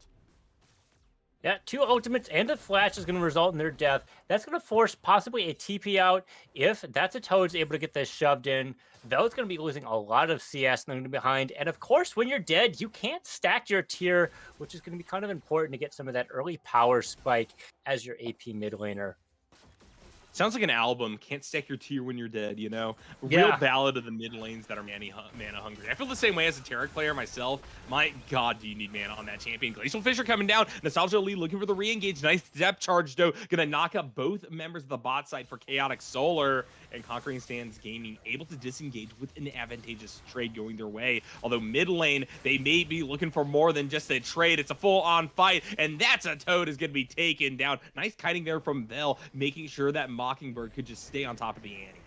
A noble attempt to try and get stuff, but that's going to be Rift Show. That's going to be several plates, and more unfortunate for the side of CS, Abstar is going to have to stay mid and kind of absorb some of this gold that was going to go into their normal mid laner, and they're not able to do camps, and they're going to be known. You can see them on the vision line. So Hey Ogre here knows they can push fairly safely because Absar was stuck mid for a little bit, and as Ezreal, you can play safe and just E back if they show up on vision or if they're no longer on the map at all. Eric Northman walking right into Absar, who was looking to come down here anyway. Good arcane shift back from Heyoger gets them both to safety, though. Conquering Sands Gaming doing a really good job towing the line this time around, but not overextending. And because of that, they've limited the number of deaths that they've taken. The steal line is 4-4, and there's a slight gold lead now because of all those plates towards CSG side. Yeah, they're having a gold lead here. It's all about getting that lead and then how you use it, of course. Oh, are we going to be seeing that's Toad getting caught out again, or are they going to be able to get out of the way here? It looks like they're going to be fine. As I was saying, it's all about how you get that gold lead, how you keep it, and then how you end up extending that and pressuring the enemy laner here. We saw how CS did it. Hopefully, we'll be able to see how CSG does it in this game, and maybe we'll see a game 3 out of them. All right, yeah, let's see who the next big player on the map is going to be. J-Bear very confident that they can take the 1v1 here, jumping forward with the Pathmaker onto Rizwan, who does have the health advantage for the time being, but the question is, can they get to the tower fast enough? The dash is forward. There's the knockback off the Intofo strikes, all out coming through. Rizwan flashes back towards their tier 1, but cannot get there in time. J-Bear shreds the Jace. Yeah, Jaber played that very well, pressuring out a lot, and Rizwell flashed and died, which is going to make them more vulnerable in the future. Abs are having to ult there and missing. Yeah, Will? unfortunately, J-Bear doesn't quite relocate in time to get home safely. They're also going to be sent back to the fountain, but this is a flip-flopping of the dynamic from the first game, Abba. Now, it's Chaotic Solar who feel really spread across the map, having to run towards all of these lanes to just try to shore up the plays that their individual players are making. And so because of that, Conquering Sands Gaming are now cross-mapping beautifully, doing a good job getting more and more gold over to them before these plates finally fall. And now they have first dibs over the second dragon. Yeah, for sure. They're not letting Chaotic Solar breathe at all, which is exactly what you want to be doing when you're in the lead. If they can't do anything to respond, this lead is going to get out of hand, just like we saw last game. We're not going to be seeing 2 Drakes on one side, but nonetheless, Ocean Drake is going to help keep the mana pools healthier for some of these more mana-hungry champions, and it's going to help keep them a little bit more safe with an HP regen for some of these trades that we'll be seeing. And now you really have to look at how these compositions are going to translate into the mid game. Chaotic Soul are kind of this weird poke hybrid where you have that's a Toad who is going to have to get down and dirty very quickly. Crow can also relocate, but for the most part, prior to fights, you have Rizwan and Crow just firing off their Void Missiles and their charged shots. Ooh, and my god, Hey Ogre does not want these hands. Crow diving as we're talking about, getting all the way under that tier 1, and they will be able to solo bolo down at the Ezreal. Yeah, that Lethal Tempo really helping get that passive off twice to really hit Hey Ogre. They're going to be a little bit low, so if they don't have the vision setup that they need, it's a bit dangerous forcing a recall here, but a crashed wave is a crashed wave. We'll have to see if Eric Northman's able to freeze it at all for Hey Ogre so he doesn't lose too much gold. What do you think about the scaling on both of these sides, Abba? Do you think that one of these teams has a particular advantage if we hit, say, the 30-minute mark? Well, the problem with Jace is if you're not able to get that early lead, he's not as strong as he would be. And you don't have that issue on with CSG. A lot of these champions scale better and better as the game goes on, and that's not as true for Solar. Northman getting run down by 3 members. Chaotic Solar getting back in the conga line formation, just sending a huge contingent of people across the map. And yet again, the narratives are shifting, Abba. I was just talking about how I felt that this was a bad look for Chaotic Solar's side, given where they were in the game. But if they continue to get free picks like this off of it, even if they are traded back elsewhere, I think this is perfectly fine and is really showing that they have a clear contingency plan in place to actually get a game past the 20-minute mark. Yeah, they are very fluid, able to transition from mid to top to bot, and they're able to understand when they have a weak side or a strong side, and just playing for there, catching people out like we're seeing on Hey Ogre, getting chunked out, not dying, but nonetheless, this might be the first tower for CS. And you have to admire what That's a Toad is doing. They are absorbing so much abuse in the mid lane because it really seems like Mockingbird is happy to set up a tank there and mostly get kills onto the Annie throughout this early to mid game. But they are still able to constantly force flashes out of Vel in that clear raw 1v1. And so I think that once we move into a more fluid laning state, we can really see That's a Toad pop off and become a real carry for Red Squad side. Yeah, a lot of these tier 1 towers are going down. We're forcing out a teleport here mid to kind of get some of these numbers up here, but it's 4 in the mid side versus 3. Yeah, and Braum is caught out over the wall, able to W back. Mockingbird going to follow, but now they have to just flash back towards the waiting arms of their team as the teleport is being channeled from Rizwan. And as you're saying, this is turning it into a real numbers game between both sides. As it currently stands, everybody is clustered up in that mid lane, just jockeying for position, but neither of the neutral objectives are up. I think that right now, people are just going to peel back, realize they're going a little bit too hard in the paint for basically nothing, and we will see a re-engage in about a minute and a half. Yeah, CSG is getting their gold lead back at about 1,000 gold again, so they're able to recapture some of this pressure with the mid tower going down as well. You know, invading isn't as strong as it used to be with how Riot's nerfed it, but with all these towers going down, Mockingbird might be able to do it, or they might be able to supply it to this Ezreal and maybe able to get that second item secured for some more damage and some more poked, maybe secure some of these objectives, or at least get some of the zoning that they want with their composition. Yeah, a lot of options, I think, open for both teams at this point in the game, honestly. Because you have the split dragon, Soul isn't really at the forefront of anybody's mind, but it's still kind of a pressure point on the map that either team can look to exploit if they want to just force a fight, if they feel that they are strong in the raw 5v5. And I think that, honestly, at this point, because we haven't seen that full battle engage, and I think both sides have good claims to fame, it could be an odd one, as we will see Blue Squad pull the trigger, but Mockingbird is already split from the fight. Crow gonna ult, jump on top of the tree, man. There's the double kill. It's a nightmare for CSG. Absar flashing away, getting the blast foot over the wall. They can't even get a consolation prize. Yeah, that's very unfortunate for them. C9 Crow played that quite well. They were getting pinched out, and being able to pick out the enemy jungler means they're probably going to be able to get this dragon, even with their team being a little bit lower. Kaisa certainly hurts, not quite able to get that passive off on J-Bar, but nonetheless, this could be the third dragon here with Chemtech. Yeah, Chemtech Soul, I think, is statistically not one of the strongest because its passive is not something that you really feel all that dramatically. If you're taken as low as the Chemtech Soul wants you to be taken, in many cases, because of the way that League works, you're just getting bursted out. That is changing a little bit, you know, with all the durability that has kind of been reintroduced back into the game in the past year or so. But I do feel that, statistically speaking, it is a less clear advantage than something like Mountain or Infernal. Yeah, it's really hard to evaluate with how the stats line up because you have to calculate your health in there. The Radiant Virtue coming out of Absar might tip the scales a little bit, and of course, if you're taking less damage with the Locket on Braum, that could help do it. So they are not able to take up the shield quite as easily. But nonetheless, it's not one of the stronger souls for sure.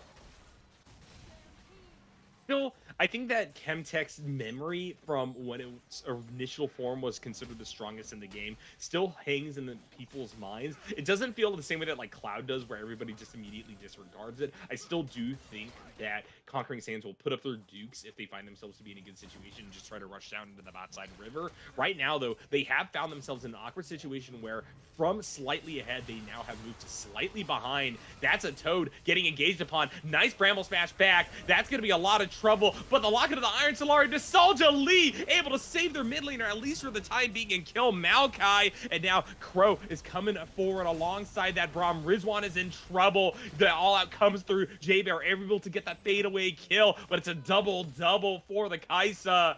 And this is yet again a favorable fight for Chaotic Solar. Yeah, Kaisa's up 1,500 gold up on Hey Ogre, which is what you want to be seeing on your lane. And when you have a lot of extra gold on them, be able to do stuff like Baron here. The gold lead has been flipping like a game of jump rope here, going on CS or CSG every other minute, it feels like, creating a very high tempo game. Well, I do think that this will be a deciding factor in who's going to keep that gold lead for a little bit longer. It's now a fight for the Baron. Crow jumping in alone. Blast Plant over the wall. Bell will escape, but the Nautilus is not so lucky. The teleports are being channeled. Chaotic Solar really want to take the Baron fight here. That being said, I don't think Conquering Sands Gaming are going to give it up without a fight. Bell trying to go on the flank, but Rizwan just jumps onto them in hammer stance, and now Mockingbird is sent on the run. J-Bear teleported into the area, but it's a little bit too little too late. Yeah, Bell got popped there by Rizwan. That was a lot of damage, really fast, really feeling the effects of First Strike, getting that extra gold, and of course the Eclipse. That's not going to be a Baron. People taking a little bit too much damage to be able to safely do it, and some of these champions coming back in. But nonetheless, that gold lead has been extended to about 2,000 gold on the side of Red.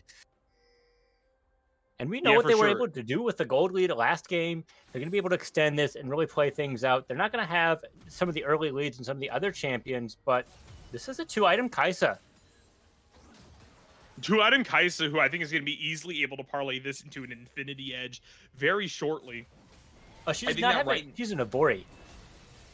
Yeah, she's going for Navori second. I think that 3-item Kaisa is really where the danger is going to be had for CSG, although they are initiating a fight topside, clearly still confident they can do something here. Nature's Grasp back up. Nice little split of this one. J-Bear going to kill Rizwan pretty early, and Absar's caught out, and so now there isn't really a front line for Chaotic Solar. Nostalgia Lee has to wrap around from Tribush. Can't get to That's a Toad in time, even as the Andy is able to pop Ezreal. They're going to be taken out, and Crow is looking for something to continue the fight. Maybe is overstepping a little bit. Will still be able to kill the Nautilus. Nostalgia Lee flashes forward, trying to save their carry, but they cannot do so. Look at all the dashes that J-Bear possesses with the all-out form intact. They are going to mow down the Kaisa, and the Braum is soon to follow.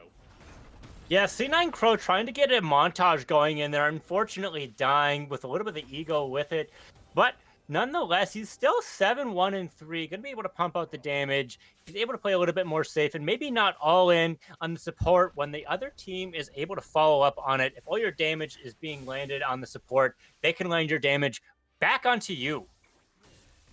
Yeah, it really feels like Chaotic Solar just loves to ego play. This is the second game in a row where they're going for really aggressive fights and not always coming out on top. Sure, eventually they just steamrolled game number 1 with a huge ace, but CSG were in a lot of cases able to get a bunch of free kills back in that very fraught mid game, and I don't think that that reads as a team that is looking to play perfectly cleanly, just try to knock out these games as fast as possible and go up 2-0. They definitely want to clown around just a little bit, and now because of that, they find themselves yet again a little bit down on gold, even after what was a very dominant fight around that Baron.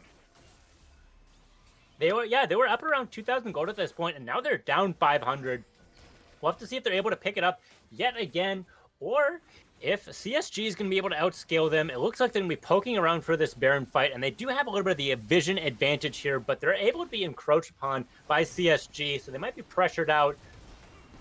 Here comes the Nature's Grasp. Braum gonna do all that they can to take the brunt of the abuse. Nice Glacial Fissure. Absolar, though, caught out in the midst of 4 members of Blue Squad's side as we see J-Bear split the fight. Here comes the attack from the back line. Kaisa gets a shutdown onto Cassante. They get, in fact, a double kill, but still, these 3 members of CSG are standing strong. The Death Rays over the wall are gonna kill. That's a Toad. And Eric Northman and Heyoger seem very confident to continue to push the issue, even as Crow stands at high health. There goes Absar. The burn down is crazy. There's the double kill for the Ezreal. And oh no, once more Chaotic Solar are punished. Yeah, that was an ace. Even though they got the dragon, they're going to be down 3,000 gold. And like we said before, this soul isn't as strong as some of the other ones. So playing for it doesn't necessarily make the most amount of sense. And not to mention, Vel's able to get this tower here, which is going to be more pressure. It looks like Rizwan is calling it out with this teleport here. But that's not going to be enough because Baron's going to be up here soon. Yeah, for sure. And I think that Baron Nashor is going to really just secure this game for Conquering Sands Gaming. This is going to be the first real point where we see a huge gold lead develop for either side. And you really have to look at this as Chaotic Solar's fault almost entirely. They got such a good fight, but in the past 5 minutes or so, they have been doing nothing but throwing away their advantages left, right, and center, thinking that they could still win the front-to-back team fight, even up against Mockingbird's massive Nature's Grasps and the ability for Vel to get around the far side of fights and just poke from a distance. Yeah, when you're able to approach this and kind of force people out, that gold lead doesn't matter quite as much when you're able to chunk people and kind of even out the damage potential of both sides. If you're able to poke out some of these 80 carries or damage, they're not able to return all of that and really win that fight. And so now we'll see if Chaotic Solar finally get the memo, if they aren't going to go for something as crazy, yet still they're clustering, looking for picks. Eric going to be stunned up alongside the Victor. Crow with a really good entry point into this fight, but Heyoger is healthy, looking for the angle off the True Shot barrage. There's a double for Crow, but we've seen this story time and time again. Heyoger's fed, getting a double kill themselves. That's a Toad picked down. Abs are the last one left alive, but they cannot escape the might of the Cassante. A triple kill for the top laner of CSG, and Chaotic Solar are going to have their entire base ravaged. Yeah, J-Bear played this very well, and then of course Heyoger also played that well in that fight, staying safe and able to just queue and get some of those auto attacks with with how the team was able to enable and set them up. This looks like it's going to be their base, and they're going to be able to take it. Nostalgia Lee can't do too much here, although C9 Crow and the rest of their squad is going to be coming up here, so maybe this is just going to be one inhib, or we're going to be going for top tower with it. Yeah, and I think right now Chaotic Solar have to be happy that's only the mid inhibitor taken without a whole lot of wave control. Conquering Sands Gaming decided not to go deeper with a few members of CS respawning, but now they have gotten themselves a massive about an 8,000 gold lead on their side. And frankly, I think that that's going to be enough for them to just constantly take any fight that they so want. Yet still, CS goes in. Good call there, shutting down Heyoger. J-Bear, the other Fed member of the team, has to flash out from this top side of the map. So it's a bit of an oversight on Blue Squad's part. And Chaotic Solar doing a good job, still remaining tenacious in the face of adversity. Yeah, you can still win with some of these gold deficits. It is just going to be a little bit harder. If you're able to call out their AD carry or some of their damage, they're not able to secure some of these objectives if they're not alive. Yeah, Nautilus will be able to get out, but still, CSG have ceded quite a bit of priority back over to Chaotic Solar, and this is happening right before this Dragon Soul attempt can be had by Red Squad's side. Let's see what happens now. Cassante jumping into 3. I think that this is by far and away a massive overstep on their side. Another shutdown fed to CS. Mockingbird here a little bit too late alongside Vel. And while the Cassante has softened up multiple members of Red Team, I think that Chaotic Solar can still stand strong here, get initial vision over this river, take it back, and really look to push down to try to get themselves this Chemtech. Yeah, they certainly can. They're not going to have an easy way of getting mid-prio with the super minions pushing in, but they might not need it. They might just be able to forgive their wave and just go for some of these more aggressive plays that they're able to do. They're certainly able to play with these choke points pretty well. some of their summoners are going to be down, so it's going to make some of these fights a little bit more difficult, especially when you're down 5,000 gold and you don't have the vision. You're going to be playing a little bit blind into an engage comp.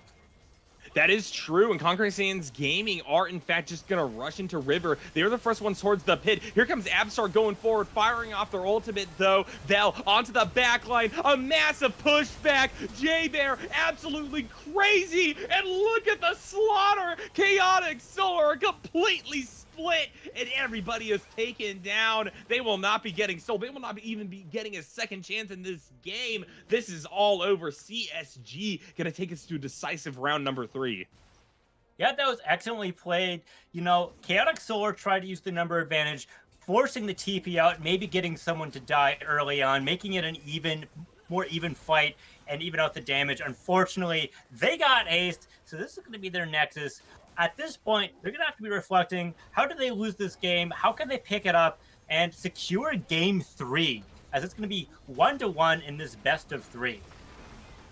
Braum coming for, but Nostalgia Lead just doesn't have the damage. They can try to bait as much as possible, but 4 members of Blue Squad are here, and the Nexus will, in fact, be taken down. And this is, once again, I think all on CS's shoulders.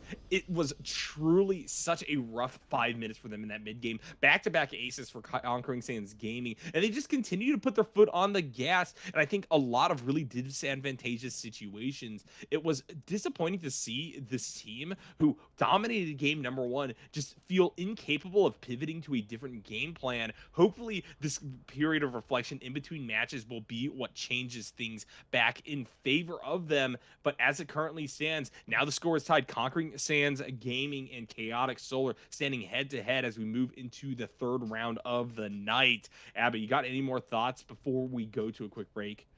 Yeah, we'll have to see if they end up going and tripling down on this playstyle, or if they're going to be doing a little bit more of an adjustment, maybe playing a little bit more patient, or if Sands is going to be able to capitalize and really punish some of these egos or overextensions and over aggression that we've been seeing on Chaotic. All right. Well, we will be right back at you with the final draft in this best of 3 series. Conquering Sands Gaming taking a really strong game number 2. There was a few hiccups throughout this match, but eventually they just showed that they had the stronger heads on their shoulders, realizing that once they had an advantage, they were able to push it, and Chaotic Solar just was not backing down. They were a little bit too tenacious there, and they give up a match because of it. We'll see you soon.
Hello, friends, and welcome back to Style Esports. We are here with the third game of the night. Chaotic Solar in Conquering Sands Gaming sit at one apiece. And I gotta say, after what was a very, very solid showing from CSG in game number 2, I think I have confidence in them taking this one all the way home, ABBA.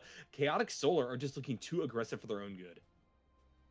Yeah, overextending and being able to be punished for that overextension certainly really hinders your ability to carry games. If you're able to death ball when you have an early lead, you're not going to be able to be punished for that early aggression like we saw in game one. But in game two, like you saw, if you just get picked from overextending, you're going to lose that gold lead and you're going to be coin flipping a lot of stuff, which is not going to be a very consistent way to wrap up some of these games. No, it looks like And there's a so no ban on the side of Chaotic Solar. It looks like it's going to be a Darius ban there for reference. Yeah, and so we are going to see a side swap back. Chaotic Sword going to be on blue team. Conquering Sands Gaming now going to try to respond to this Wukong, hovering and eventually locking in the Poppy. I actually saw this top most recently up against the Camille. I think it's most likely going to be in the jungle, though, to try to answer against Wukong this time around. Yeah, that's certainly a possibility. I always like seeing a Poppy pop off.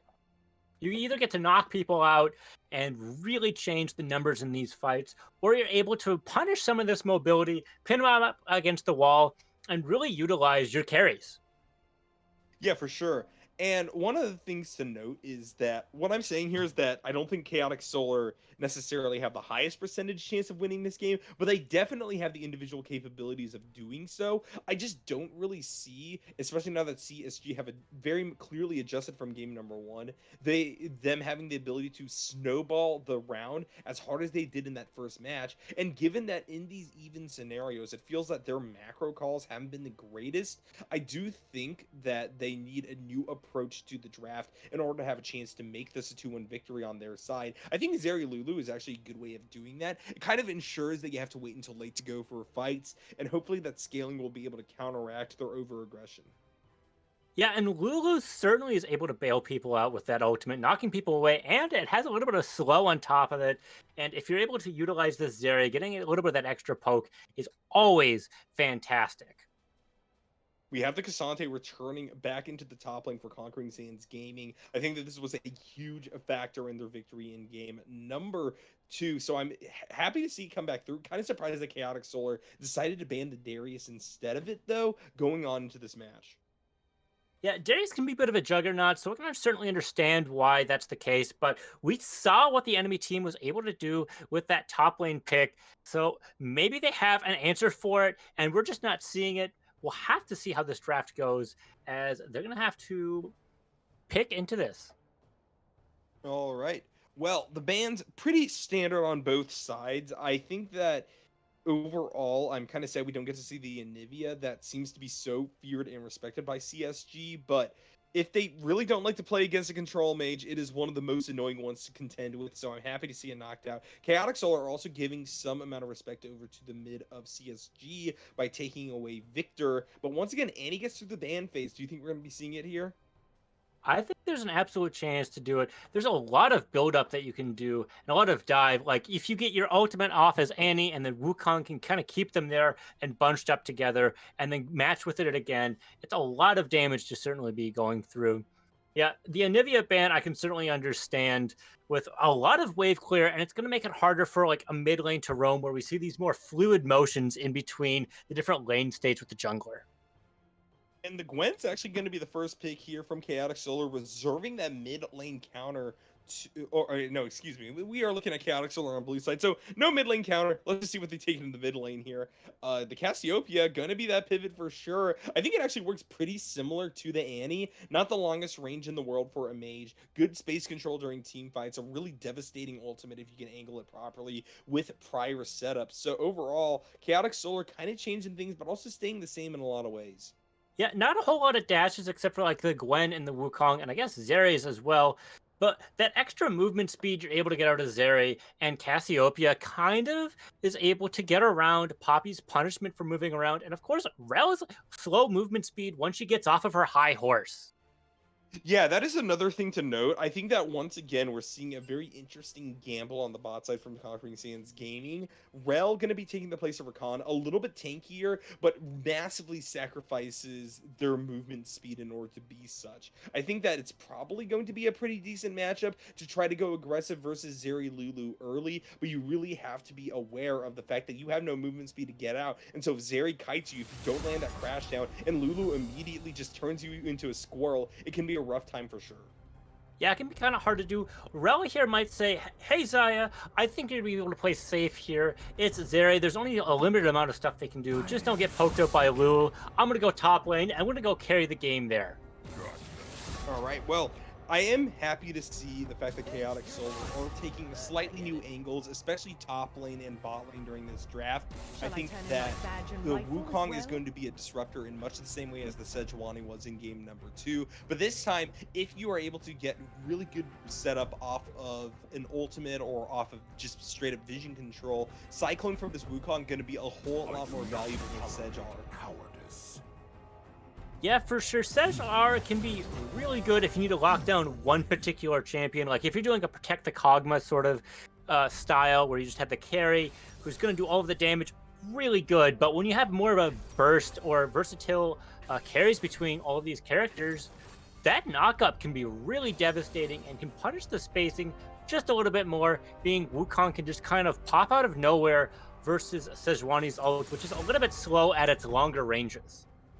Yeah, for sure. I do think that this is the composition where you are looking to protect the puppy to a degree, though. Either it be the Zeri or the Gwen, as you talked about before. These are, I think, the really two big carries on the team. Cassiopeia in the hands of That's the Toad definitely can also do work, can do a ton of damage to get really fed, but that just doesn't seem to be conquering, I mean, Chaotic Solar's overall game plan. They mostly just kind of let their mid laner do what they want, but without sending a whole lot of resources their way. Yeah, that does seem to be the game plan, and we'll have to see if they're ending up going to stick with that game plan or not, or if they're going to have to be adjusting. We obviously saw how some of those games were locked down, so we might not be seeing too much of an adjustment here, as it was a way to secure a victory for the side of Chaotic Solar Gaming. Yeah, for sure. All right, we got an exciting one ahead of us. I don't think we're going to be getting too much in the way of flex picks between these champions. As it stands, I think that probably the Cassante is going to be staying relatively isolated in the top lane, especially because if you give Gwen early tower plates and a lot of pressure on the map, their splitting potential is absolutely absurd. And Cassante is a little bit more team fight oriented, so you really just want to keep that Gwen kind of pushed back down towards their side pretty early. And I think that Poppy is going to be a champion that wants to start bot path top, and actually this provides a pretty interesting early opening for Zyrel. They won't be the first ones into the lane if my read on this is in fact the case and Absar starts top yet again, because then Zerlulu push in, but they can't really do a whole lot in the initial first 2 or 3 levels versus Zyrel. I think these champions just try to jump onto the Zeri early and take them down. Yeah, not to mention, Rel's shield doesn't go away, so Zeri's going to be able to steal it and stay kind of healthy and get all the benefits from her passive, not only just from Lulu, but from the enemy Rel as well. You know, CSG has this beautiful team fight going around, so if they're able to get these numbers advantage, get to these objectives early, they're going to be exerting a lot of pressure on CS.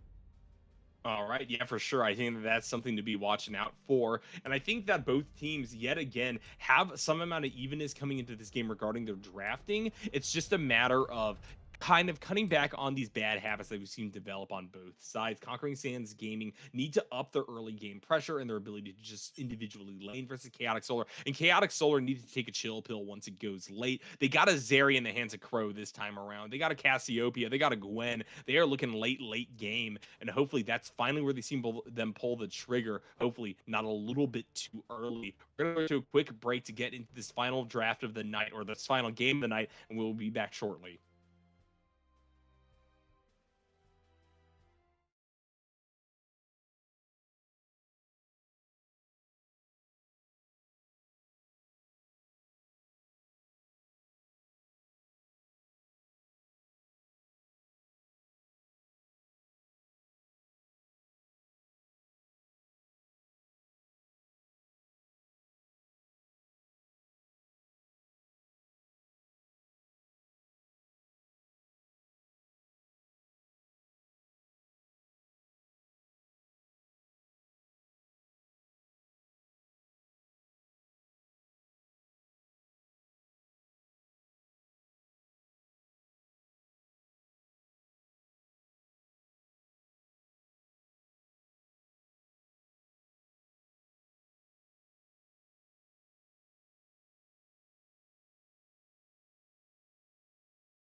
best of three. It looks like red side, we're going to be invading for a top side for a potential early play, maybe some vision. Well, CS is going for a standard 5 point. Rizwan might be getting caught out here, having to E over the wall. A lot of pressure is being exerted here and forcing out an early ward that they're not going to be able to use for the lane at all. Yeah, good call here going for Rizwan. There is a chance that the Gwen would just autopilot take Q, and then because oftentimes they don't have flash, there isn't any mobility on that champion. So trying to pressure them first makes a lot of sense, and it's always good to invade when you have a Rel on your side. Yeah, spotting the jungler early tells you what side is going to be strong, what side is going to be weak, and potentially what objective are going to be able to play for. Should everything just kind of play out, these first few minutes on high level play tends to be relatively the same unless you get a little bit of a mix up.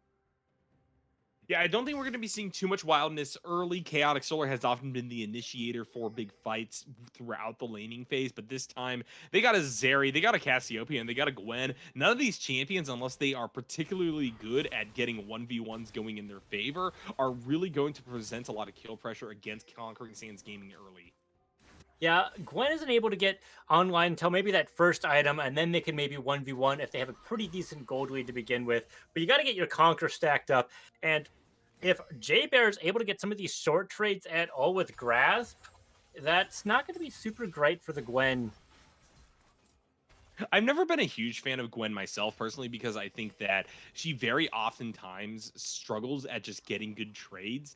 And while she does scale super well, there's a lot of other top lane champions that do the same thing, but are able to actually present more of a coherent threat versus the stuff that CSG are playing, like the Cassante early. We'll see how the experienced player is going to fare on this pick, though. It's a very interesting split push. Towers have less resistances. Looks like Velos might be getting poked out here. And that's going to be a flash. Toes having to go flash over as well. Not able to quite secure the kill. Not quite having the movement speed either. Maybe Mockingbird will be able to bail them out. Or Toad might be overextending and dying here. Yeah, a lot of pressure put by both sides towards that top side play. I think that eventually Conquering Sands Gaming come out slightly ahead. They managed to get 2 flashes for 1 in that play, and while the Syndra does have to go for a reset, and that provides a little bit of time for the Cassiopeia to farm up, they have teleport available. They're just going to be able to use this to hop back into the lane, and while they weren't able to buy anything except for control ward off of that transition, I don't think that that small tempo loss is really worth it because Chaotic versus Chaotic Solar, who burned 2 really crucial summoner spells, especially on that Wukong, who needs that to secure kills early. Don't forget about First Strike either. And that doesn't just give you a little bit extra damage. That's going to give you a little bit of extra gold, a little bit of extra scaling on Syndra, who's a great artillery mage, who's able to deep push waves and really start up some fights or disengage some of the fights that Chaotic Solar might be looking for. All right, well, let's see if Chaotic Solar will still be able to leverage that early health advantage and a bit of a good dynamic for the Cassiopeia into something. Right now, Absolar just going to be spotted on the control ward, clearing it out. We'll just have to look elsewhere for ganks. But yeah, getting that Wukong out onto the map early is something I want to watch out for. The thing to note is that typically Wukong is kind of forced into this position where they have to play like a Trundle, just ganking early because they won't farm super well. But neither does the Poppy, actually. So maybe power farming on both sides isn't really a terrible deal, especially if nothing in any of these lanes is really showing as particularly juicy to go for. Bot side, though, good jump down off the Nostalgia Leaf from Eric Northman there. Hailger taking a lot of poke back, but still getting the Lulu low is important because they can't really self-peel all that well outside of W up against a Rel who's just able to pop any shield that they put down onto themselves. Yeah, Nyarko splitting up from their support, not getting some of that parallel trading that they're going to be looking for. You want to be landing some of your Lulu poke and then getting some of that auto attacks with Nyarko and the auto attack buff that you provide as Lulu. And if you're split up at all, Eric Northman's just going to be able to come in, jump, and chunk you out and potentially get a kill if you don't have the mana, the reaction speed, or the summoners to really go for it. Right now, we are seeing quite a bit of jockeying position by Conquering Sands Gaming around this first dragon that's going to be spawning up here very shortly, or is actually just spawned up. And so this is going to be, I think, a big pressure point this time around. You know, it's a Cloud early, so it's not going to be a Cloud Soul, and that means that there could be a chance to get good priority around this neutral objective to help define the game. And with these pushing lanes, I really like the fact that CSG are immediately going for it, basically taking it down as soon as it comes through, especially especially now that Crow and Nostalgia Lee have to look for resets. Yeah, based on the back timers, it's excellent that they're able to say, hey, you know what? We can take Dragon here. It's going to be a little bit extra global gold, some extra stats, and just a little bit of pressure as well. Uh, and then with the waves and the pryos, that the way they're lining up, this is very well done. And the gold is still even despite these objectives. Yeah, and I think that that's kind of the thing that CS are really looking for in this game. Keeping the gold even with their superior scaling, I think is going to make this a very difficult game for Conquering Sands Gaming once it hits probably the 35-minute mark. They do have a really good mid-game in the form of the Xayah and the Syndra, but at the very, very high end, there's not a whole lot they can stand up to a Zeri and Rizwan on the Gwen, especially if they keep up the farming rate that they're currently at, are going to really be huge, huge powerhouses that CS will have on their side once it gets late. Yeah, CS certainly is CSing, getting a lot of that gold, a lot of that XP you want to be seeing. XP is eternal. You can always come back with gold, but that XP pressure is a lot more than you would expect. Vel getting caught out here, being low in mana. This might be first blood here. Mockingbird isn't able to save them. Vel in a lot of trouble. Abs are getting their flash back up. Vel also going to burn that summoner spell, but cannot get out this time. And now Mockingbird is caught up against two. Here comes J-Bear jumping forward. Will be able to save Poppy for the time being, but that's a Toad. Is looking to bait. They're going to pull the Cassante into River, and that's providing the time necessary for Rizwan to get down here. And Absar's just able to jump on the Poppy from behind. It's a full-on disaster yet again. J-Bear's also taken out, and nobody on Conquering Sands Gaming is able to get a revenge kill. Yeah, this might be a cross map. No, now with the Nostalgia Lee really trying to go for their.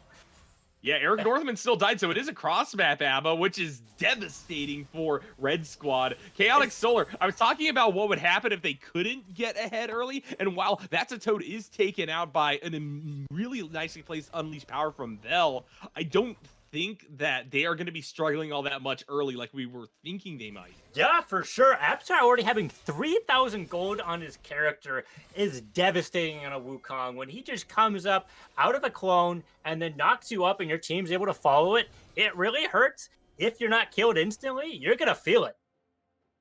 All right, well, Chaotic Solar, balls in their court. They got a massive gold lead already at the 8-minute mark, and this seems to be the kind of game that they're the most comfortable with. Not even take a coin flip, take a fight that they very much feel confident in winning, getting the gold onto some of their carries, and from there, looking to devastate. Abs are immediately returning into this mid lane. Even with Vel there, they're going to happily spin to win forward. Eric Northman just has to hide back under that tower, doesn't have the ultimate available, so they can't really lock the Wukong down. And so That's a Toad once again happily able to farm a lane even with the support there from Conquering Sands Gaming. Yeah, it's a lot of pressure here in the mid and bot side. Unfortunately for CS, it's not another 2 minutes for Dragon to come up. However, this Rift Scholar might be playing. Maybe they'll try and use this gold lead here to try and extend it like in game 1. All right, well, Conquering Sands Gaming still are able to get individual kills. We just saw that with Vel in the mid lane, coming back to clean up That's a Toad. And I don't think that this is a gold lead so devastating that they can't still look for picks if someone is caught out, but they have to be very confident in their vision control. And the thing is, Chaotic Solar have been doing a really good job making sure that this river is fully in the hands of Absar. Mockingbird is finding it hard to do a whole lot besides just farm these camps and look for choke point pathways towards some of these lanes. You can see right now Crow jumping so far forward to protect this control ward. Eric Northman is going to jump down, and here comes Mockingbird over the wall. Zeri able to just eat away though, and that's the power of Nostalgia Lee's ultimate. Yeah, they did get C9 Crow's ultimate as well, and Lulu's ultimate, which is going to make them a little bit more vulnerable. They were a little bit chunked out as well, which means when this Dragon comes up in 45 seconds, they might not be able to push as safely or even fight for it, not able to get a reset to reset their resources or spend some of this gold they're able to get from all the farm they've been able to collect. Impressive stuff for sure from Chaotic Solar. Conquering Sands Gaming are doing a good job trying to re-pressure, especially around this Dragon, as now it really looks like Drake stacking is going to be their ticket towards the late game. But Chaotic Solar now happy to just take the Rift Herald, and I think that given that they're ahead, this is the better neutral objective to focus on. Yeah, that is for sure the better objective to focus on. It's going to get you at least 2 tower plates if you're able to get it out and hit the tower, which is a good chunk of gold, good pressure, and you can use it to distract and set up for a dragon play like we might be seeing here. Or you could just be trading tower for dragon. Maybe they don't need it as a win con at all. Yeah, for sure. I mean, I don't think that they really need to worry too much about Dragon right now. If they continue to get ahead, although now this might be a bit of a problem as Eric Northman is going to jump down onto the Wukong. Here comes the Spindo, and that's a Toad is going to deny any kill from Bell's ultimate. And now with Xayah also dead, it is yet another devastating play. Chaotic Solar lay waste to the bot side. And I was going to say they didn't need to go to Dragon, but they're still going to get it. Deny the stacking even earlier than expected. And right now, this is looking like an easy dub. I mean, 4,000 gold in their favor at the 11-minute mark is nothing to scoff at. Yeah, we've seen them lose a 2,000 gold lead, but we've never seen them slip out of a 4,000 gold lead. It's a lot harder to do, especially when you get the resets onto your character, and you are able to secure a lot of these early objectives as well. Gwen, if they're able to get this early AP item, they're going to be shredding through these towers as they don't have as much magic resist as armor. Yeah, and I think that the percentage max health damage as well is going to do a whole lot to make sure that J-Bear will not be able to pop off onto Cassante to the same degree that they did in the second matchup. I mean, really, this is just in general now looking like a far better composition for Chaotic Solar, because we already talked about the fact that they were looking for the late game. Now that they're being given the early game as well, I don't see them ever falling behind CSG. Yeah, maybe they'll be taking the mid game here as a little treat to go with it. If you're snacking on the early game, winning on it with it as well, you might as well take a chomp right out of the mid game and extend it and make sure that CSG can't breathe and is forced away from some of these objectives. Yeah, for sure. Mockingbird, J-Bear, top side of the map, but there's no neutral objectives to go for. So Chaotic Solar are taking resets, losing a few tower plates here and there, but they're perfectly fine with that being the case. You aren't going to be able to get back into the game off of that. You're going to need kills. You're going to need far more priority. And right now, Conquering Sands Gaming are starved of both of those.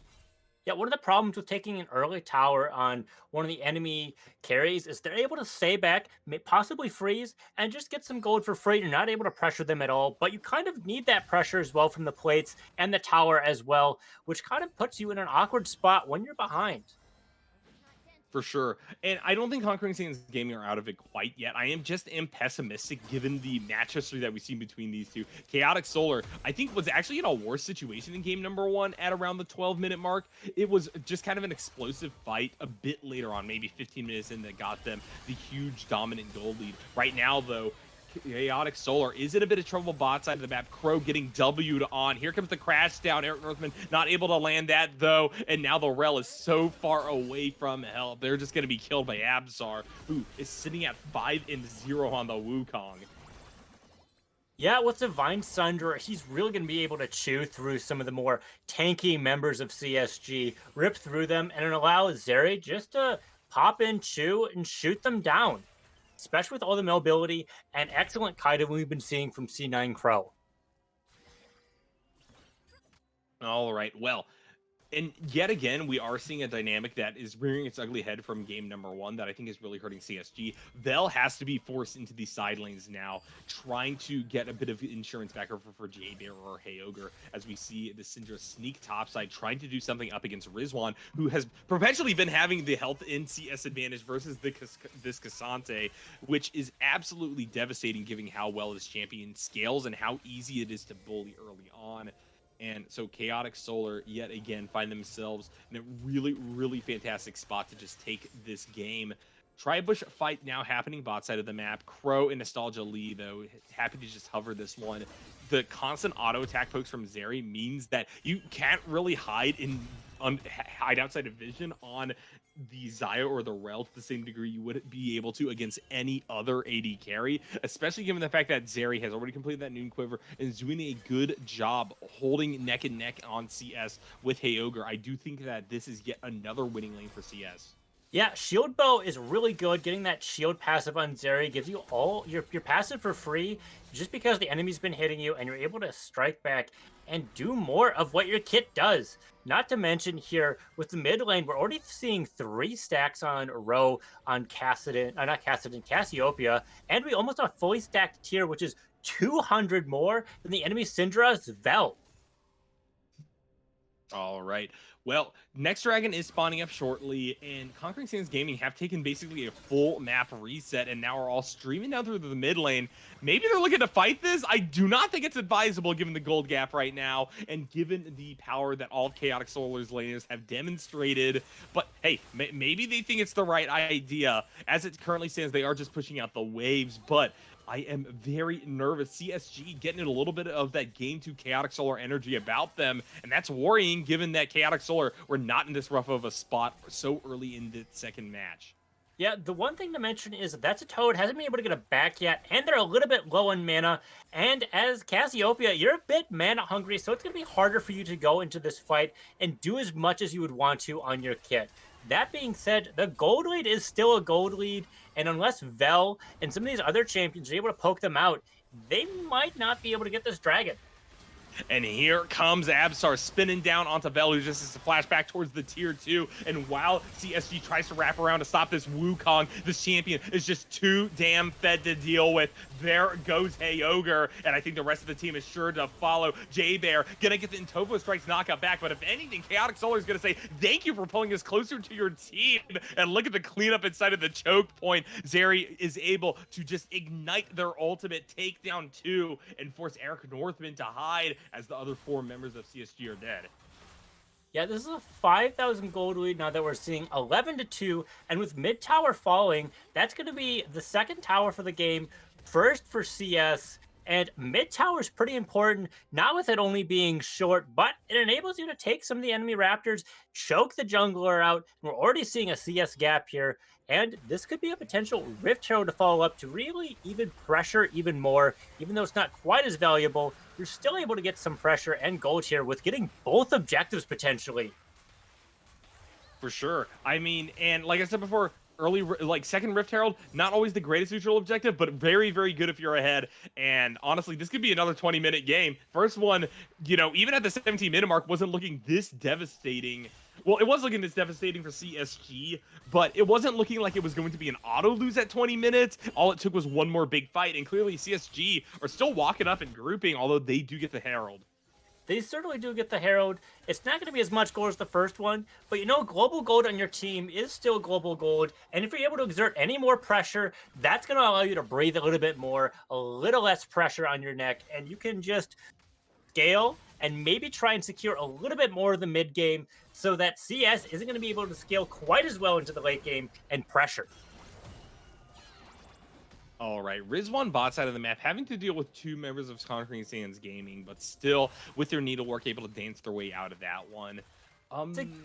It's exactly what we want to be seeing out of Rizwan. If you're pulling 2 people while you're split pushing, that gives you a numbers advantage for Absar to jump in, kill their carries, and for C9 Crow to just pressure and wipe out the team and get a lot more done on the map.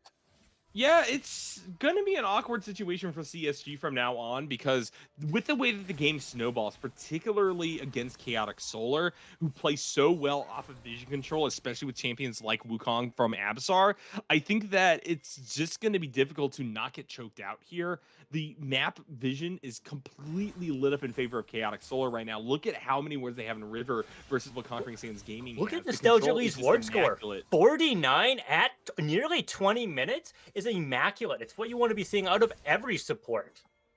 For sure. And honestly, it probably could be better if they allow Conquering Sands Gaming to ward near the river a bit more because they're just clearing them out. Honestly, it's kind of a credit that Nostalgia League doesn't have more just because Conquering Sands Gaming can't even get far up enough to make meaningful wards count.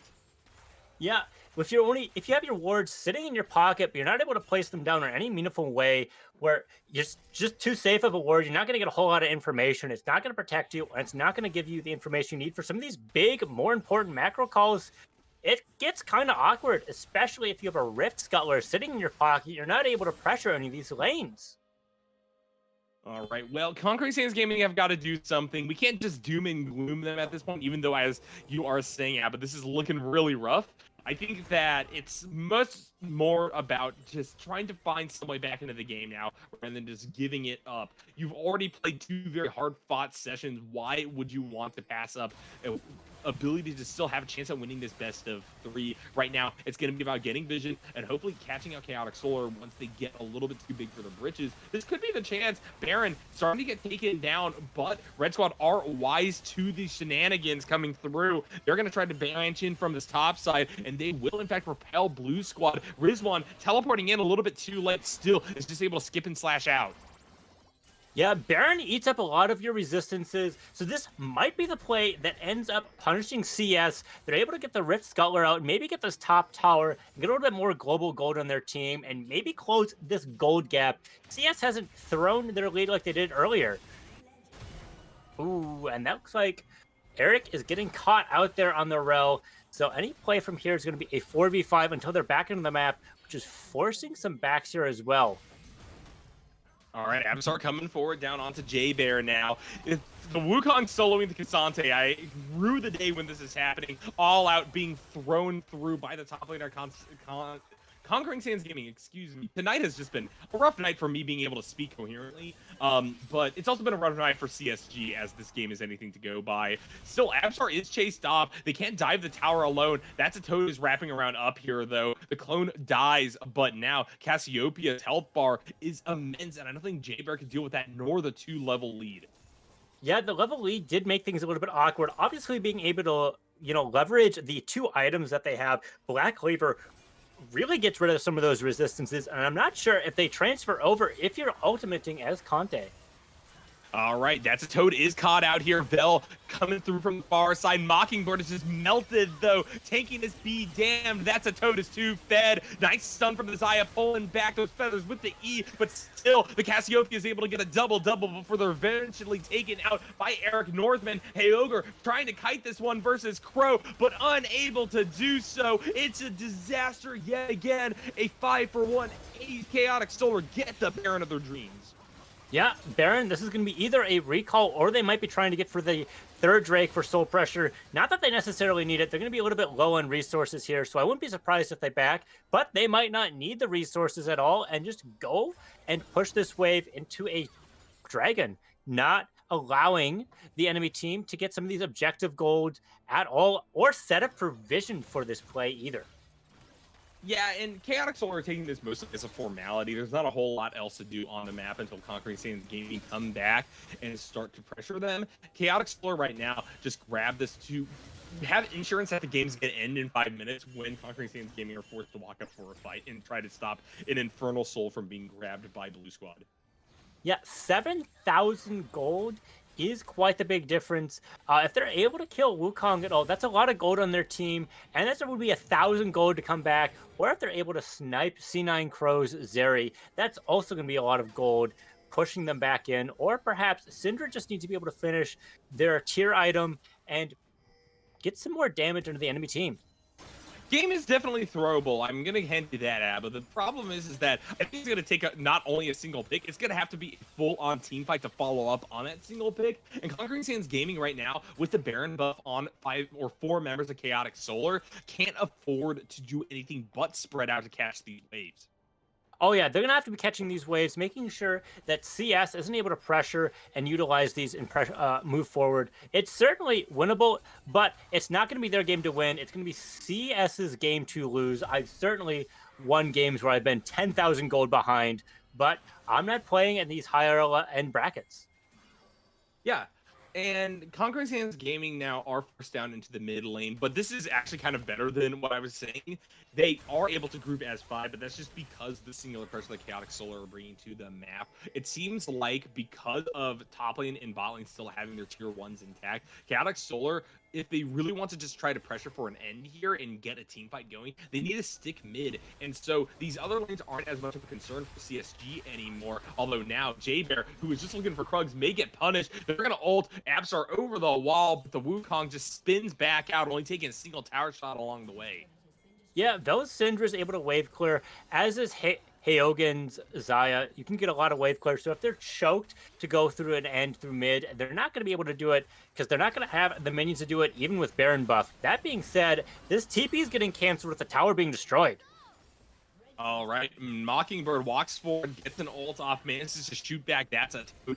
So we won't be seeing a really coherent push topside from Chaotic Solar as the Baron buff begins to wide down, but you still have to look out for Rizwan on the split bot side of the map. J-Bear no longer able to deal with this solo laner from Chaotic Solar's side, as now we do in fact get a fight top lane as J-Bear is taken down. Eric Northman pulled back, unable to get out alive. Absolar goes legendary, nostalgically up against Mockingbird, has to run, but with their W, they have the speed to pull the Poppy all the way over to the Wukong, and Rizwan still happy to push down on this bot side inhibitor. Hager throws out their Feather Storm, but they find themselves face to face with the Living Doll, and really all of these fronts are being crushed. Chaotic Solar may be looking to end here and get another blisteringly fast game. There's the ace, and once again, the death timers are too long for CSG to do anything about this. Yeah, Eric Northman and J-Bear are not going to be able to stop the Nexus going down from here. This is going to be 50 more gold on CS and the Nexus, and more importantly, the game for the best of 3 going to them. Certainly well earned. They misplayed game 2 for sure, but they were able to secure game 3 through their own volition by dropping their ego. Yeah, I mean, did they even have to drop their ego? I gotta say, sometimes evil doesn't go punished, Abba, because really, that was just a dream game from them. They got ahead early, therefore, could force every fight that they so desire and just continue to snowball the game from that point forward, especially because CSG still felt pressure to go for some of these contestations around the Baron and notably around that second dragon. Yeah, I mean, they were able to execute some number advantages. They weren't going to say, hey, I'm the better player, maybe we can win the 1v1. No, they understood their matchup, their macro that they needed to execute to get some sort of a lead in the early or really stem any bleeding that the enemy team might have been able to get. And that's what enabled them to win this game. Yeah, deservedly so. Chaotic Solar coming back, bouncing away from a rough game number 2, this time able to once again make Lightning Strike twice, even with the Zeri coming through, in fact, to make that pun work on multiple levels. They get themselves a 2-1 victory over Conquering Sands Gaming. But with that in mind, we are done for tonight. Thank you, Abba, for accompanying me and helping me just make sure that I could get the stream running. This has been a new kind of experience trying to get this bot coordinated alongside the game itself. Hopefully things weren't too distinct on the audience's end, but thank you so much for tuning into Style for tonight. Got anything to say before we close out? It's been a pleasure casting with you. Hopefully we can do it in the future. These were amazing games to cast. I hope to see you all again the next time we end up streaming for Style Esports. All right, we'll come back. We got things happening basically every day of every week. There's so many games going on, so many teams, and so many storylines to follow. So make sure that you continue to tune in. Drop a follow here on the Twitch channel just so you can catch us whenever we go live. But we're mostly looking at around 8 EST, 9 EST in that time period. So keep your eyes peeled for more games in the future. But for tonight, we are out. Thank you so much for tuning in. Have a good one.